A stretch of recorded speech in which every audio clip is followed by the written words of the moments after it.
പ്രഭാത കേരളത്തിലേക്ക് വിശദമായി കടക്കുകയാണ്. നമ്മൾ ആദ്യം സൂചിപ്പിച്ചതുപോലെ തന്നെ ചന്ദ്രയാൻ 3ന്റെ ഭാഗമായിട്ടുള്ള ISRO ടീമിനെ അഭിനന്ദിക്കാനായി പ്രധാനമന്ത്രി ബംഗളൂരുവിൽ എത്തിച്ചേർന്നിട്ടുണ്ട്. അല്പസമയത്തിനകം ISROയുടെ ഇസ്രാഫ് ഓഫീസിലേക്ക് അദ്ദേഹം എത്തും. വിമാനത്താവളത്തിന് പുറത്ത് ജനങ്ങളെ അഭിസംബോധന ചെയ്ത പ്രധാനമന്ത്രി ജയ് വിജ്ഞാൻ ജയ് അനുസന്ധാൻ മുദ്രാവാക്യം ഉയർത്തി. ശാസ്ത്രജ്ഞരുമായി സംവദിക്കാനുള്ള അവസരത്തെ ഉറ്റുനോക്കുകയാണ് എന്നും പ്രധാനമന്ത്രി പറഞ്ഞു. हर उम्र के जो लोग हैं वो उनके स्वागत के लिए यहाँ मौजूद। क्या देश के वैज्ञानिक देश को जब इतनी बड़ी सौगात देते हैं, इतनी बड़ी सिद्धि प्राप्त करते हैं, तो जो दृश्य मुझे आज बेंगलुरु में दिख रहा है वही मुझे ग्रीस में भी दिखाई दिया, जोहान्सबर्ग में भी दिखाई दिया। दुनिया के हर कोने में न सिर्फ भारतीय विज्ञान में विश्वास करने वाले, भविष्य को देखने वाले, मानवता को समर्पित सब लोग इतने ही उमंग और उत्साह से भरे हुए हैं। आप सुबह सुबह इतना जल्दी आए, मेरा तो मैं अपने आप को रोक नहीं पा रहा था, क्योंकि मैं यहां से दूर विदेश में था। तो मैंने तय किया कि भारत जाऊंगा तो पहले बेंगलुरु जाऊंगा। പ്രധാനമന്ത്രി ISRO ടീമിനെ അഭിനന്ദിക്കാനായി നീങ്ങുകയാണ്. ISRO ആസ്ഥാനത്തേക്ക് അല്പസമയത്തിനകം തന്നെ പ്രധാനമന്ത്രി എത്തിച്ചേരും. കിരൺ ബാബു ചേരുന്നു. Kiran Babu, good morning Kiran. പ്രധാനമന്ത്രി വിദേശത്ത് നിന്ന് നേരിട്ട് ബംഗളൂരുവിലേക്ക് എത്തുകയാണ്. അത് രാഷ്ട്രത്തിൻ്റെ യശസ്, അത് വാനോളം ഉയർത്തിയ ശാസ്ത്രജ്ഞരെ അഭിനന്ദിക്കാനായി. നേരത്തെ അദ്ദേഹം സൂചിപ്പിച്ചതുപോലെ വിദേശത്ത് നിന്നെത്തിയാൽ നേരെ ബംഗളൂരുവിലെത്തി ഇവരെ അഭിനന്ദിക്കണമെന്നുള്ളതായിരുന്നു ലക്ഷ്യമെന്ന് അദ്ദേഹം പറയുന്നു. അപ്പോൾ എന്തൊക്കെയാണ് ഇന്ന് ISRO ആസ്ഥാനത്തെ പരിപാടികൾ? പ്രധാനമന്ത്രി ഈ സയൻറ്റിസ്റ്റ് ആ ടീമിനെ സംസാരിക്കും, മറ്റെന്തെങ്കിലും കൂടിക്കാഴ്ചകളൊക്കെ പ്ലാൻ ചെയ്തിട്ടുണ്ട്? എൽദോ, ഇന്ത്യൻ അഭിമാനം വാനോളം ഉയർത്തിയ ലോകത്തിന് മുന്നിൽ ഇന്ത്യക്ക് ശാസ്ത്രലോകത്ത് തലയുയർത്തി നിൽക്കാൻ കഴിയുന്ന തരത്തിലേക്ക് ചന്ദ്രയാൻ 3ന്റെ സോഫ്റ്റ് ലാൻഡിംഗ് വിജയകരമായി പൂർത്തിയാക്കിയ ISROയിലെ ശാസ്ത്രജ്ഞരെയും സാങ്കേതിക വിദഗ്ധരെയും ഉദ്യോഗസ്ഥരെയും അഭിനന്ദിക്കുക എന്ന ലക്ഷ്യത്തിലാണ് അദ്ദേഹം പ്രധാനമന്ത്രി വിദേശത്തു നിന്ന് നേരെ ബാംഗ്ലൂരുവിലേക്ക് എത്തിയത്. സാധാരണഗതിയിൽ പ്രധാനമന്ത്രിമാർ വിദേശയാത്ര കഴിഞ്ഞാൽ ഡൽഹിയിൽ മടങ്ങിയെത്തിയ ശേഷമാണ് മറ്റു പരിപാടികളിലേക്ക് പോവുക. പക്ഷേ ഇത് ഇന്ത്യയെ സംബന്ധിച്ച് ഇന്ത്യയുടെ ചരിത്രത്തിൽ തന്നെ നിർണായകമായ ഒരു നാഴികക്കല്ലാണ്. അതുകൊണ്ട് തന്നെ ഈ വിജയത്തിൽ പങ്കാളികളായ ശാസ്ത്രജ്ഞരെയും സാങ്കേതിക വിദഗ്ധരെയും മറ്റ് ഉദ്യോഗസ്ഥരെയും അഭിനന്ദിക്കുവാൻ വേണ്ടി രാജ്യത്തിൻ്റെ പ്രധാനമന്ത്രി തന്നെ നേരിട്ട് അവിടേക്ക് ബാംഗ്ലൂരിലേക്ക് എത്തുകയാണ്. ഈ ചന്ദ്രയാൻ്റെ സോഫ്റ്റ് ലാൻഡിംഗ് വിജയകരമായി പൂർത്തിയാവുന്ന സമയത്ത് അദ്ദേഹം ജോഹന്നാസ്ബർഗിലായിരുന്നു. ബ്രിക്സ് ഉച്ചകോടിക്ക് വേണ്ടിയായിരുന്നു ജോഹന്നാസ്ബർഗിൽ. പക്ഷേ ആ ലാൻഡിംഗ് സമയത്ത് അദ്ദേഹം നേരിട്ട് തന്നെ ലൈവായി ഈ സോഫ്റ്റ് ലാൻഡിംഗ് പരിപാടിയിൽ അതിനൊപ്പം പരിപാടി കാണാനും അതോടൊപ്പം തന്നെ ഈ ശാസ്ത്രജ്ഞരെ അഭിനന്ദിക്കാനും അദ്ദേഹം എത്തിയിരുന്നു. അന്ന് തന്നെ ISROയുടെ ചെയർമാൻ S സോമനാഥിനോട് ഞാൻ നാട്ടിലേക്ക് മടങ്ങിയെത്തിയാൽ ഉടൻ തന്നെ ISROയിൽ എത്തും എന്നും അദ്ദേഹം അപ്പോൾ ലൈവിൽ തന്നെ അദ്ദേഹം അറിയിച്ചിരുന്നു. ഇതേ തുടർന്നാണ് ഡൽഹിയിലേക്കുള്ള പരിപാടി മാറ്റിവെച്ച് നേരെ ബാംഗ്ലൂരിലേക്ക് എത്തിയത്. രാവിലെ ബാംഗ്ലൂരിലെത്തിയപ്പോൾ അദ്ദേഹത്തിന് കർണാടകയിലെ BJP പ്രവർത്തകർ വലിയ സ്വീകരണമാണ് നൽകിയത്. കർണാടകയിൽ VL സന്തോഷ് അടക്കമുള്ള ദേശീയ സെക്രട്ടറി അടക്കമുള്ളവർ നേരത്തെ തന്നെ പറഞ്ഞിരുന്നു ഇത്തരം ഒരു സ്വീകരണം ഒരുക്കാൻ തീരുമാനിച്ചിട്ടുണ്ട് എന്ന്. ഔദ്യോഗിക പരിപാടിയല്ലായിരുന്നുവെങ്കിലും HAL വിമാനത്താവളത്തിലെത്തിയ മോദി അതിനുശേഷം അവിടെ പുറത്ത് ഒരു വേദിയിൽ അനൗദ്യോഗികമായി തന്നെ അവിടുത്തെ BJP പ്രവർത്തകരെ കണ്ടിരുന്നു. 100 കണക്കിന് BJP പ്രവർത്തകരാണ് രാവിലെ തന്നെ തന്നെ മോദിയെ സ്വീകരിക്കാനായി അവിടെ എത്തിയിരുന്നത്. അവർ മുദ്രാവാക്യം വിളികളോടുകൂടിയാണ് മോദിയെ സ്വീകരിച്ചത്. ഒരു ചെറിയ പ്രഭാഷണമാണ് അദ്ദേഹം അവിടെ നടത്തിയത്. അതിൽ അദ്ദേഹം പ്രധാനമായും പറഞ്ഞത് ഇന്ത്യയുടെ അഭിമാനം വാനോളം ഉയർത്തിയ ഈ ശാസ്ത്രജ്ഞരെ, ഈ ISROയിലെ ഉദ്യോഗസ്ഥരെ താൻ പൂർണ്ണമായും അഭിനന്ദിക്കുന്നു. നിങ്ങളുമായി കൂടുതൽ നേരം സംസാരിക്കുന്നതിനേക്കാൾ എൻ്റെ മനസ്സ് പൂർണ്ണമായും അവർക്കൊപ്പമാണ്. എത്രയും വേഗം അവർക്കരികിലേക്ക് എത്തണം. അതുകൊണ്ട് തന്നെ എത്രയും വേഗം ഞാൻ പ്രസംഗം അവസാനിപ്പിക്കുകയാണ് എന്ന് പറഞ്ഞ് അദ്ദേഹം പ്രസംഗം നിർത്തുകയായിരുന്നു. അതിനുശേഷം റോഡ് ഷോയാണ് അദ്ദേഹം ഇനി ISRO ആസ്ഥാനത്തേക്ക് പോകുന്നത്. प्रधानमंत्री नरेंद्र मोदी यहाँ पर बाहर जो अपार भीड़ है. ഓക്കെ കിരൺ, ഇത് ശാസ്ത്രജ്ഞരുമായി സംവദിക്കും. ISRO ആസ്ഥാനത്തേക്ക് അല്പസമയം എത്തിച്ചേരും. ഒരുപാട് പേരവിടെ ആ റോഡ് ഷോ ഒക്കെ പ്ലാൻ ചെയ്തിരുന്നു, പക്ഷേ അത് പിന്നീട് റദ്ദാക്കുകയായിരുന്നു എന്നാണ് മനസ്സിലാക്കുന്നത്. അപ്പോൾ ഒരുപാട് പേർ അവിടെ കാത്തു നിൽപ്പുണ്ടായിരുന്നു പ്രധാനമന്ത്രിയുടെ വരവ് കാത്ത്. ISRO ആസ്ഥാനത്തേക്ക് ഇത് എത്ര ദൂരമുണ്ട്, എപ്പോൾ എത്തിച്ചേരും? ഈ ISRO ചെയർമാൻ ഉൾപ്പെടെ എല്ലാവരും അദ്ദേഹത്തെ സ്വീകരിക്കാനുള്ള കാത്തിരിപ്പിലാണ്. എൽദോ വളരെ കുറഞ്ഞ ദൂരം മാത്രമേ ഉള്ളൂ. പ്രധാനമന്ത്രി സാധാരണഗതിയിൽ തന്നെ വളരെ 10-15 മിനിറ്റിനുള്ളിൽ തന്നെ ISRO ആസ്ഥാനത്ത് അദ്ദേഹം എത്തിച്ചേരും. ഇത് പ്രധാനമന്ത്രിക്ക് ഇങ്ങനെ ഒരു സ്വീകരണം ഒരുക്കാൻ വേണ്ടി അവിടെ കർണാടക BJP ആണ് അത്ര ഒരു തീരുമാനം എടുത്തത്. ഇന്നലെ R. അശോകയാണ് ഈ തീരുമാനം അനൗൺസ് ചെയ്തത്. പ്രധാനമന്ത്രി ഇങ്ങനെ നേരിട്ട് ISRO ആസ്ഥാനത്തേക്ക് എത്തുമ്പോൾ കർണാടകയിലെ BJP പ്രവർത്തകർ ഒരു സ്വീകരണം ഒരുക്കാൻ പൊടുന്നതിനെ തീരുമാനിക്കുകയായിരുന്നു. അതുകൊണ്ട് തന്നെ ഇത് ഔദ്യോഗികമായ പ്രധാനമന്ത്രിയുടെ ഒരു പരിപാടിയുടെ ഭാഗമായിരുന്നില്ല, അനൗദ്യോഗികമായിട്ടുള്ള ഒരു പരിപാടിയുടെ ഭാഗം കൂടിയായിരുന്നു. അതിനുശേഷം റോഡ് ഷോ ആലോചിച്ചിരുന്നെങ്കിലും അതും ഔദ്യോഗികമായി പ്രഖ്യാപിച്ചിരുന്നില്ല. ആ റോഡ് ഷോ അടക്കം ആലോചിക്കുന്നു എന്നുള്ളതാണ് പറഞ്ഞിരുന്നത്. ഇപ്പോൾ അത് ഒഴിവാക്കിക്കൊണ്ട് അദ്ദേഹം നേരെ ISRO ആസ്ഥാനത്തേക്ക് പോവുകയാണ്. ISRO ആസ്ഥാനത്ത് ചെയർമാൻ അടക്കമുള്ള എല്ലാവരും പ്രധാനമന്ത്രിയെ സ്വീകരിക്കാൻ വേണ്ടി തന്നെ അവിടെ റെഡിയായി നിൽക്കുകയാണ്. അന്ന് ഈ വിജയത്തിൻ്റെ ആ മുഹൂർത്തത്തിൽ തന്നെ അദ്ദേഹം പ്രഖ്യാപിച്ചിരുന്നതാണ് ISRO ആസ്ഥാനത്തേക്ക് താനെത്തും, നിങ്ങളുടെ എല്ലാ ഈ വിജയത്തിന് പിന്നിൽ പ്രവർത്തിച്ച രാജ്യത്തിൻ്റെ യശസ് വാനോളം ഉയർത്തിയ ശാസ്ത്രജ്ഞരെയും സാങ്കേതിക വിദഗ്ധരെയും മറ്റ് ഉദ്യോഗസ്ഥരെയും എല്ലാം അഭിനന്ദിക്കാനായി താനെത്തുമെന്ന് ആ വാക്ക് പാലിച്ചുകൊണ്ടാണ് പ്രധാനമന്ത്രി ഇപ്പോൾ നേരെ അവിടെ എത്തുന്നത്. പ്രധാനമന്ത്രി ഇങ്ങനെ നേരെ വരുന്നത് കൊണ്ട് തന്നെ സ്വാഭാവികമായും BJP പ്രവർത്തകർക്ക് അത് രാഷ്ട്രീയമായി ഏറെ ഗുണം ചെയ്യുന്നതാണ്. കർണാടകയിൽ ലോക്സഭാ തെരഞ്ഞെടുപ്പൊക്കെ വരുന്നുണ്ട്. അതുകൂടി കണക്കാക്കിയാവണം BJP ഇത്തരം ഒരു സ്വീകരണ പരിപാടി അവിടെ സംഘടിപ്പിക്കുകയും അവിടെ ഒരു ചെറിയ അനൗദ്യോഗികമാണെങ്കിലും അവിടെ ഒരു പ്രസംഗം മോദി നടത്തുകയും ചെയ്തത്. എന്തായാലും അതിനുശേഷം ഇപ്പോൾ നേരെ അദ്ദേഹം ISROയിലേക്കാണ് തിരിച്ചിരിക്കുന്നത്. ISROയിലെ ഇസ്ട്രാക്കിലാണ് അദ്ദേഹം എത്തുന്നത്. Telemetry tracking and command network ഓഫീസിലേക്കാണ് അദ്ദേഹം എത്തുന്നത്. പ്രധാനമായും അവിടെ നിന്നാണ് ഈ ട്രാക്കിംഗ് സംവിധാനങ്ങളുമെല്ലാം ഇതിൻ്റെ നിയന്ത്രണമെല്ലാം അവിടെയായിരുന്നു.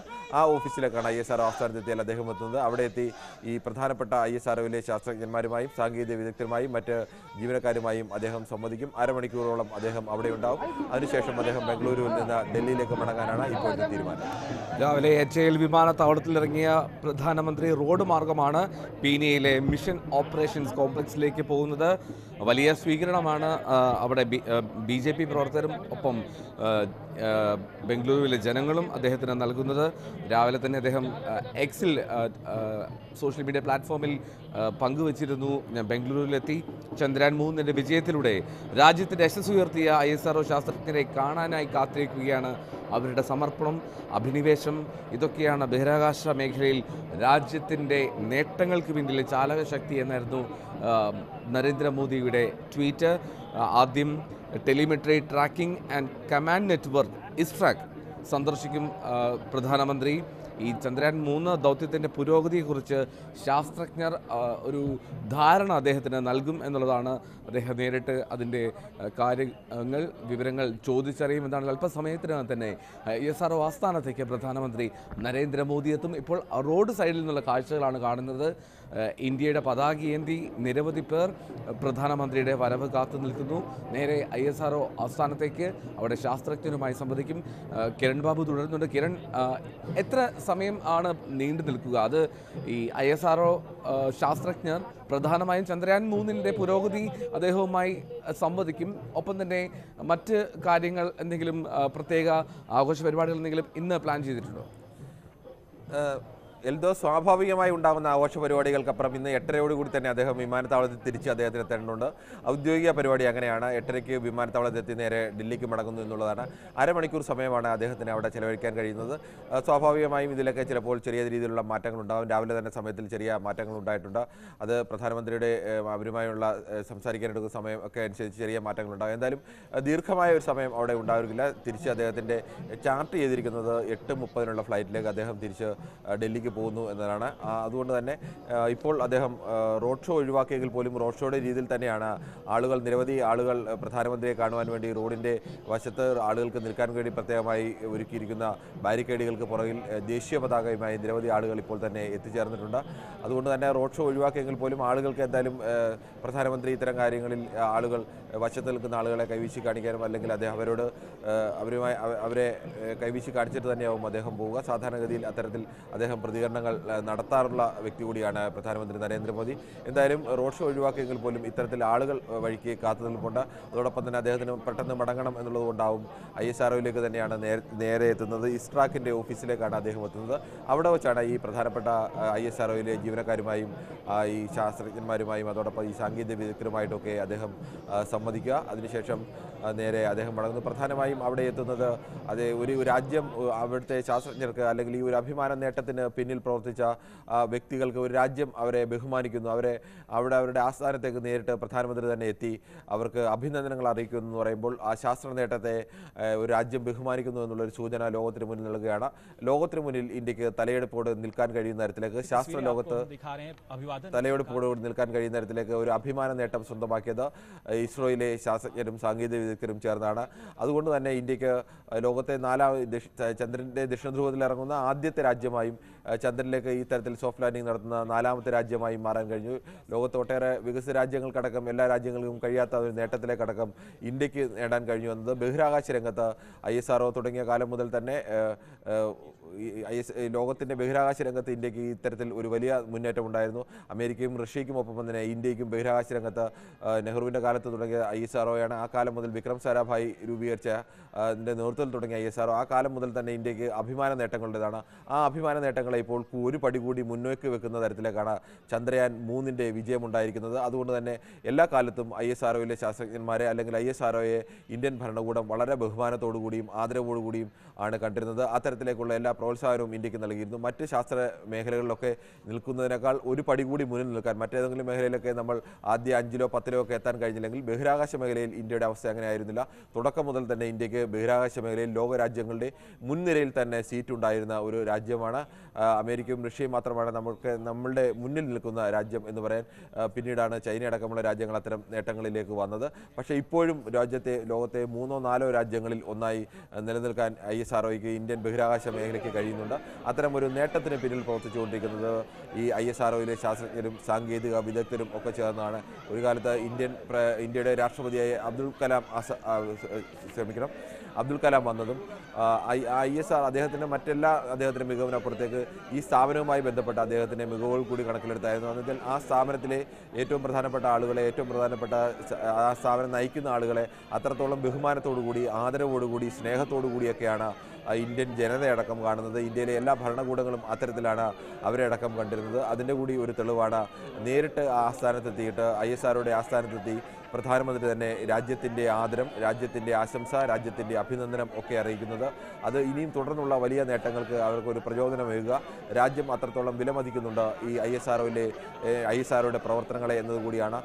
കാരണം ലോകത്ത് പല രാജ്യങ്ങൾക്കും വികസിത രാജ്യങ്ങൾക്കടക്കം സാധ്യമാവാത്ത ഒരു അത്യസാധാരണമായ നേട്ടത്തിലേക്കാണ് ISRO രാജ്യത്തെ ഉയർത്തിപ്പിടിച്ചത്. അത് ശാസ്ത്ര രംഗത്ത് മാത്രമല്ല വ്യാവസായിക രംഗത്തും ഇന്ത്യക്ക് വലിയ നേട്ടമാണ്. ലോക രാജ്യങ്ങളുടെ മുന്നിൽ ഇന്ത്യക്ക് അത്തരത്തിലേക്ക് ബഹിരാകാശ രംഗത്ത് മറ്റു പല രാജ്യങ്ങളും ഉപഗ്രഹ വിക്ഷേപണത്തിനായി ഇന്ത്യയെ ആശ്രയിക്കുന്ന അവസ്ഥയുണ്ട്. പ്രധാനപ്പെട്ട രാജ്യങ്ങളടക്കം വികസിത രാജ്യങ്ങളടക്കം ഇന്ത്യയെ ആശ്രയിക്കുന്ന അവസ്ഥയുണ്ട്. ആ രംഗത്ത് അത്രത്തോളം നമ്മൾ മുന്നിൽ നിൽക്കുകയാണ്. ആ നേട്ടം നിലനിർത്തിക്കൊണ്ടു പോകേണ്ടത് ഇന്ത്യയെ സംബന്ധിച്ച് ഏറ്റവും പ്രധാനമാണ്. അത്തരം ഒരു നേട്ടം കഴിഞ്ഞ തവണത്തെ ചന്ദ്രയാൻ 2ൻ്റെ പരാജയത്തിന് ശേഷമാണ് ഇത്തരം അത്യപൂർവമായ ഒരു നേട്ടത്തിലേക്ക് ISRO എത്തിച്ചേർന്നത്. അതുകൊണ്ട് തന്നെയാണ് ഇന്ത്യൻ പ്രധാനമന്ത്രി തന്നെ നേരിൽ വന്നുകൊണ്ട് രാജ്യത്തിൻ്റെ അഭിനന്ദനവും ആദരവും എല്ലാം ആ ശാസ്ത്രജ്ഞന്മാരെയും അവിടുത്തെ സാങ്കേതിക വിദഗ്ധരെയും ജീവനക്കാരെയും എല്ലാം അറിയിക്കുന്നത്. ആ സന്തോഷത്തിൽ പങ്കുചേർന്നുകൊണ്ടാണ് കർണാടകയിലെ BJP പ്രവർത്തകരും അദ്ദേഹത്തിന് അവിടെ പ്രധാനമന്ത്രിക്ക് ഒരു സ്വീകരണം ഒരുക്കിയത്. പ്രധാനമന്ത്രിയുടെ വാഹന വ്യൂഹം ഇപ്പോൾ കടന്നുപോകുന്ന തത്സമയ ദൃശ്യങ്ങളാണ് നമ്മൾ കണ്ടുകൊണ്ടിരിക്കുന്നത്. അല്പസമയത്തിനുള്ളിൽ തന്നെ ഈ വാഹന വ്യൂഹം ISROയിലെ ഇസ്ട്രാക്കിൻ്റെ ഓഫീസിലെത്തും. ഇസ്ട്രാക്കിൻ്റെ ഓഫീസിൽ വെച്ചാണ് പ്രധാനമായും പ്രധാനമന്ത്രി അവിടുത്തെ ഉദ്യോഗസ്ഥരുമായും എല്ലാം കൂടിക്കാഴ്ച നടത്തുന്നത്. അതിനുശേഷമാണ് അദ്ദേഹം തിരിച്ച് HAL വിമാനത്താവളത്തിലെത്തി അവിടുന്ന് 8:30 തിരിച്ച് ഡൽഹിക്ക് മടങ്ങും എന്നുള്ളതാണ് ഇപ്പോൾ ഔദ്യോഗിക ഔദ്യോഗികമായി പ്രധാനമന്ത്രിയുടെ ഓഫീസിൽ നിന്നുള്ള അറിയിപ്പ്. എന്നാൽ ഈ സമയക്രമത്തിൽ ഇപ്പോൾ തന്നെ ചെറിയ ചില മാറ്റങ്ങൾ ഉണ്ടായിട്ടുണ്ട്.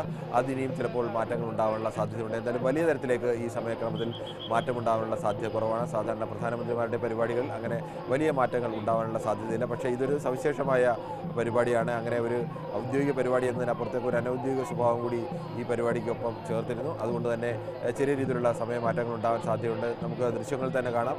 റോഡിൻ്റെ വശങ്ങളിലൊക്കെ ദേശീയ പതാക ഏന്തിക്കൊണ്ട് നൂറുകണക്കിന് ആളുകളാണ് പ്രധാനമന്ത്രിക്ക് സ്വീകരണം നൽകുവാൻ വേണ്ടി, പ്രധാനമന്ത്രിയെ കാണാൻ വേണ്ടി, പ്രധാനമന്ത്രിക്ക് അഭിവാദ്യങ്ങൾ അർപ്പിക്കുവാൻ വേണ്ടി നിൽക്കുന്നത്. ഇവരുടെ എല്ലാം ആ റോഡിലൂടെ തന്നെയാണ് അല്പസമയത്തിനുള്ളിൽ അദ്ദേഹം നമ്മുടെ ഒരു ദൃശ്യത്തിലെ ഒരു ഭാഗത്ത് കാണുന്നത് ISROയുടെ ആസ്ഥാനത്തേക്കുള്ള വഴിയാണ് കാണുന്നത്. മറ്റേത് റോഡാണ്. അവിടുത്തെ ISROയിലേക്കുള്ള വഴി കാണിക്കുന്ന ഒരു വശത്ത്.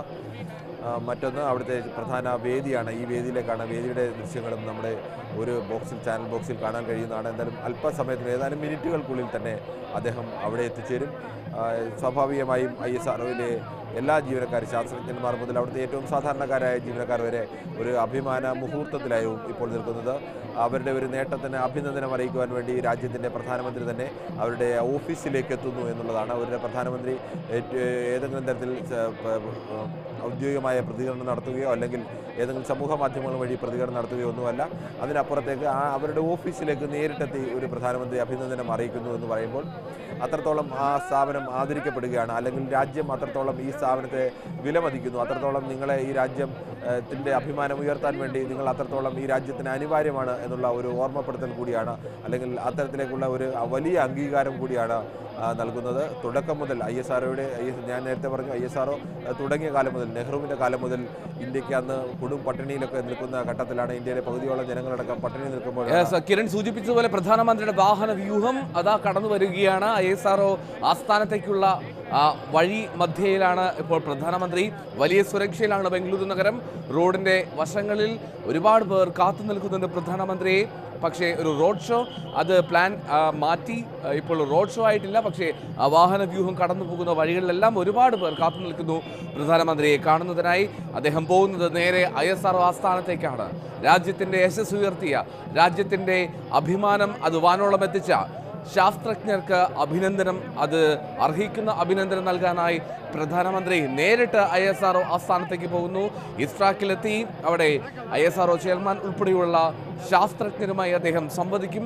അതിനുശേഷം അദ്ദേഹം ചന്ദ്രയാൻ 3ൻ്റെ ഇപ്പോഴത്തെ ഒരു പുരോഗതിയെപ്പറ്റി ആലോചിച്ച് അതിൻ്റെ ഒരു ധാരണ ശാസ്ത്രജ്ഞരിൽ നിന്നും അദ്ദേഹം മനസ്സിലാക്കും. അതിനുശേഷം 8:30 തന്നെ മടങ്ങും ഡൽഹിയിലേക്ക് എന്നുള്ളതാണ് വിവരം. എന്നാലും ഗ്രീസിൽ നിന്നാണ് നേരിട്ട് അദ്ദേഹം എത്തുന്നത്. ഇപ്പോൾ റോഡിൽ തന്നെ അദ്ദേഹം ഇറങ്ങി ജനങ്ങളോട് സംവദിക്കുക എന്നുള്ള ലക്ഷ്യത്തിലേക്കാണ് തോന്നുന്നതാണെങ്കിലും അദ്ദേഹത്തിൻ്റെ സുരക്ഷാ ഉദ്യോഗസ്ഥർ പുറത്തേക്ക് ഇറങ്ങി സുരക്ഷാ കവചമൊരുക്കുകയാണ് പ്രധാനമന്ത്രിക്ക്. ബംഗളൂരുവിൽ പ്രധാനമന്ത്രി നരേന്ദ്രമോദി ശാസ്ത്രജ്ഞരെ കാണുന്നതിനായി ISRO ആസ്ഥാനത്തേക്ക് പോകുന്നു. ആ വഴി മധ്യേ അദ്ദേഹത്തിൻ്റെ വാഹന വ്യൂഹം നിർത്തുന്നു. സ്വാഭാവികമായും അവിടെ ഒരുപാട് ജനങ്ങളുണ്ട്. ആ ജനങ്ങളെ കാണാതെ പോകുക എന്നുള്ളത് അസാധ്യമായതുകൊണ്ടായിരിക്കണം പ്രധാനമന്ത്രി പുറത്തേക്ക് ഇറങ്ങി കൈവീശി ജനങ്ങളെ അഭിവാദ്യം ചെയ്യുന്നു.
ഇന്ത്യൻ പതാകയേന്തി ത്രിവർണ്ണ വീശിക്കൊണ്ട് പ്രധാനമന്ത്രിയെ അഭിസംബോധന ചെയ്തു. പ്രധാനമന്ത്രിക്ക് ഹർഷാരവങ്ങൾ നൽകുകയാണ് അവിടെ ജനങ്ങൾ. അതിരാവിലെ തന്നെ നിരവധി പേരാണ് പ്രധാനമന്ത്രിയെ കാണുന്നതിനായി ബംഗളൂരുവിൽ ISROയിലേക്കുള്ള വഴിയുടെ ഇരുവശങ്ങളിലുമായി നിലയുറപ്പിച്ചത്. അവരെ കൈവീശിക്കാട്ടി വാഹനത്തിൽ നിന്ന് പുറത്തേക്ക് എത്തി അദ്ദേഹം കൈവീശിക്കാട്ടി തന്നെയാണ് മുന്നോട്ട് നീങ്ങുന്നത്. വാഹന വ്യൂഹം മെല്ലെ മെല്ലെ ISRO ആസ്ഥാനം ലക്ഷ്യമിട്ട് നീങ്ങിക്കൊണ്ടിരിക്കുന്നു. വലിയ സുരക്ഷയിലാണ് പ്രധാനമന്ത്രിയുടെ വരവ്. ഗ്രീസിൽ നിന്ന് വളരെ ദൈർഘ്യമേറിയ ഒരു യാത്രയ്ക്ക് ശേഷം ബ്രിക്സ് ഉച്ചകോടി, അതിനുശേഷം ഗ്രീസിലേക്ക് പോകുന്നു.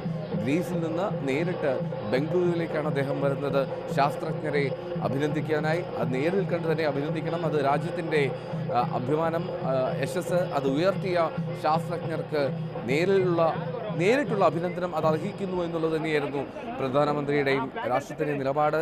അത്തരത്തിൽ തന്നെ പ്രധാനമന്ത്രി ബംഗളൂരുവിൽ ISRO ആസ്ഥാനത്തേക്ക് എത്തിക്കൊണ്ടിരിക്കുന്ന ദൃശ്യങ്ങളാണ് കാണുന്നത്. നിരവധി പേർ ഇങ്ങനെ റോഡിൻ്റെ രണ്ട് വശങ്ങളിലും കാത്തുനിന്നിരുന്നു.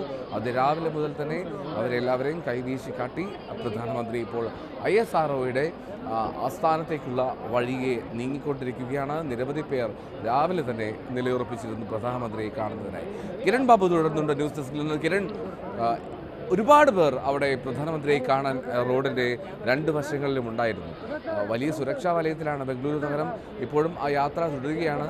ഇനി ISRO ആസ്ഥാനത്തേക്ക് അല്പസമയത്തിനകം തന്നെ എത്തിച്ചേരുമെന്ന് പ്രതീക്ഷിക്കാം. ഇത് നിശ്ചയിച്ച സമയവും പിന്നിട്ട് പോവുകയാണല്ലോ.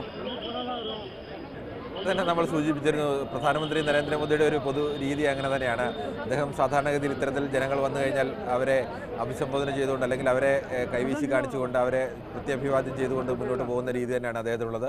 അതുകൊണ്ട് തന്നെയാണ് റോഡ് ഷോ എന്നുള്ള ഔദ്യോഗിക രീതിയിൽ നിന്ന് ഔദ്യോഗിക റോഡ് ഷോ ഉണ്ടോ ഇല്ലയോ എന്നുള്ള പ്രഖ്യാപനങ്ങളൊക്കെ നിൽക്കുമ്പോഴും അനൗദ്യോഗികമായി തന്നെ അവിടെ ഇങ്ങനെ റോഡിൻ്റെ ഇരുവശങ്ങളിലുമായി ആയിരക്കണക്കിന് വരുന്ന ജനങ്ങൾ തടിച്ചുകൂടിയിട്ടുണ്ടായിരുന്നു. ദേശീയ പതാക ഏന്തിക്കൊണ്ട് അവർ തടിച്ചുകൂടിയതാണ്. രാജ്യത്തിൻ്റെ ഒരു വലിയ അഭിമാന നേട്ടത്തിനൊപ്പം പ്രധാനമന്ത്രി കൂടി അവിടെ എത്തുന്നു. അവരെ അഭിനന്ദിക്കാൻ വേണ്ടി എത്തുന്ന പ്രധാനമന്ത്രിയെ കാണാൻ വേണ്ടി എത്തിയ BJP പ്രവർത്തകർ, അതോടൊപ്പം തന്നെ ഈ അഭിമാന നേട്ടത്തിൽ ഏറെ സന്തോഷിക്കുന്ന സാധാരണക്കാരായ ജനങ്ങൾ അടക്കമുള്ളവർ ഒരു രാജ്യത്തിൻ്റെ ആദരം ഈ ശാസ്ത്രജ്ഞർക്ക്, സാങ്കേതിക വിദഗ്ധർക്ക് നൽകുകയാണ്. ISRO എന്ന സ്ഥാപനത്തിന് തന്നെ ആ ഒരു ആദരം നൽകുകയാണ്. അതുകൊണ്ട് തന്നെ നൂറുകണക്കിന് ആളുകളാണ് ഇപ്പോൾ ഈ റോഡിൻ്റെ ഇരുവശങ്ങളുമായി ദേശീയ പതാക ഏന്തി കാത്തു നിൽക്കുന്നത്. അവരെ അഭിവാദ്യം നൽകിക്കൊണ്ട് അദ്ദേഹത്തിൻ്റെ കാറിൻ്റെ മുൻവശത്ത് അദ്ദേഹം അതിൻ്റെ വാതിൽ തുറന്ന് പുറത്തേക്ക് നിന്നുകൊണ്ടാണ് അദ്ദേഹം പോയിക്കൊണ്ടിരിക്കുന്നത്.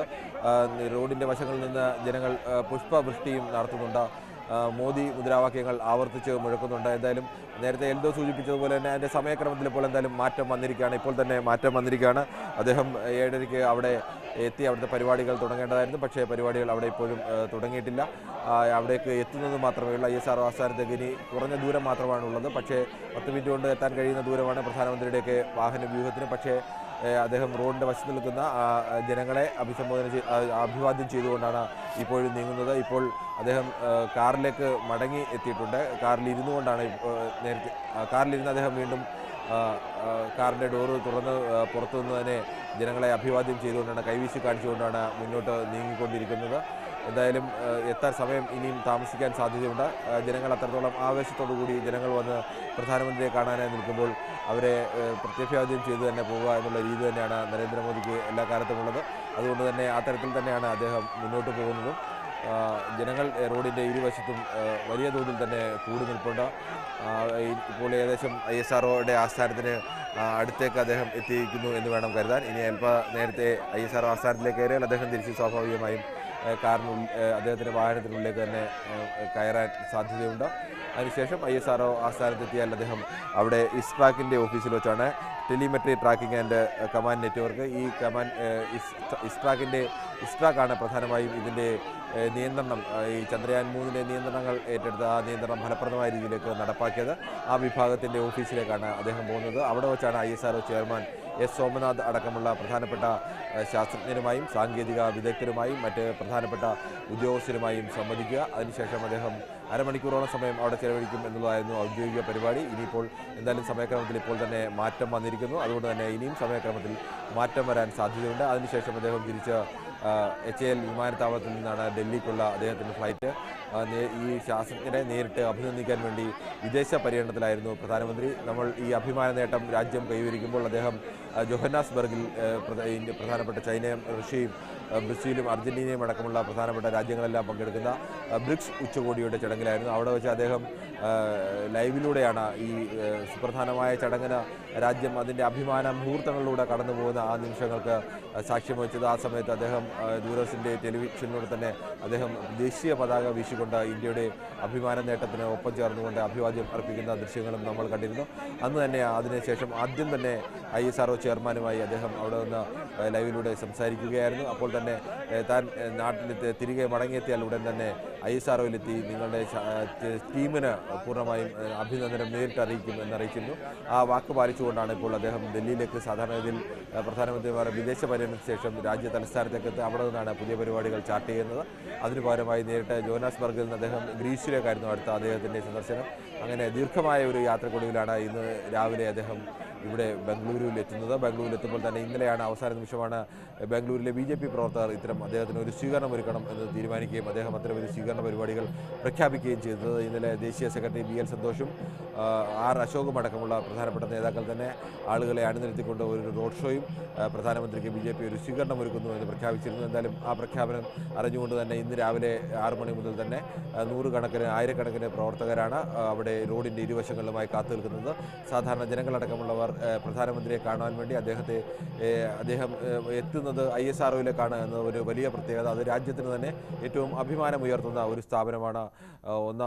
രാജ്യത്തിൻ്റെ ഒന്നാമത്തെ സർക്കാരിൻ്റെ കാലം മുതൽ തന്നെ ISRO എന്നത് ഇന്ത്യയെ സംബന്ധിച്ച് ഏറ്റവും അഭിമാനമുയർത്തുന്ന ഒരു സ്ഥാപനമായിരുന്നു. നെഹ്റു ഇങ്ങനെ ഒരു സ്ഥാപനം സ്ഥാപിക്കുന്ന സമയത്ത് ഇന്ത്യയുടെ സാമ്പത്തിക സ്ഥിതിയോ അല്ലെങ്കിൽ ഇന്ത്യയുടെ അവസ്ഥയൊക്കെ ഏറെ ദുർബലമായിരുന്നു. പട്ടിണി നടക്കുന്ന ഒരു രാജ്യത്ത് ബഹിരാകാശ ഗവേഷണത്തിന് വേണ്ടി കോടികൾ ചെലവഴിക്കുന്നതിനെക്കുറിച്ച് വലിയ ആക്ഷേപങ്ങളും കളിയാക്കലുകളും ഒക്കെ ഉണ്ടായതാണ്.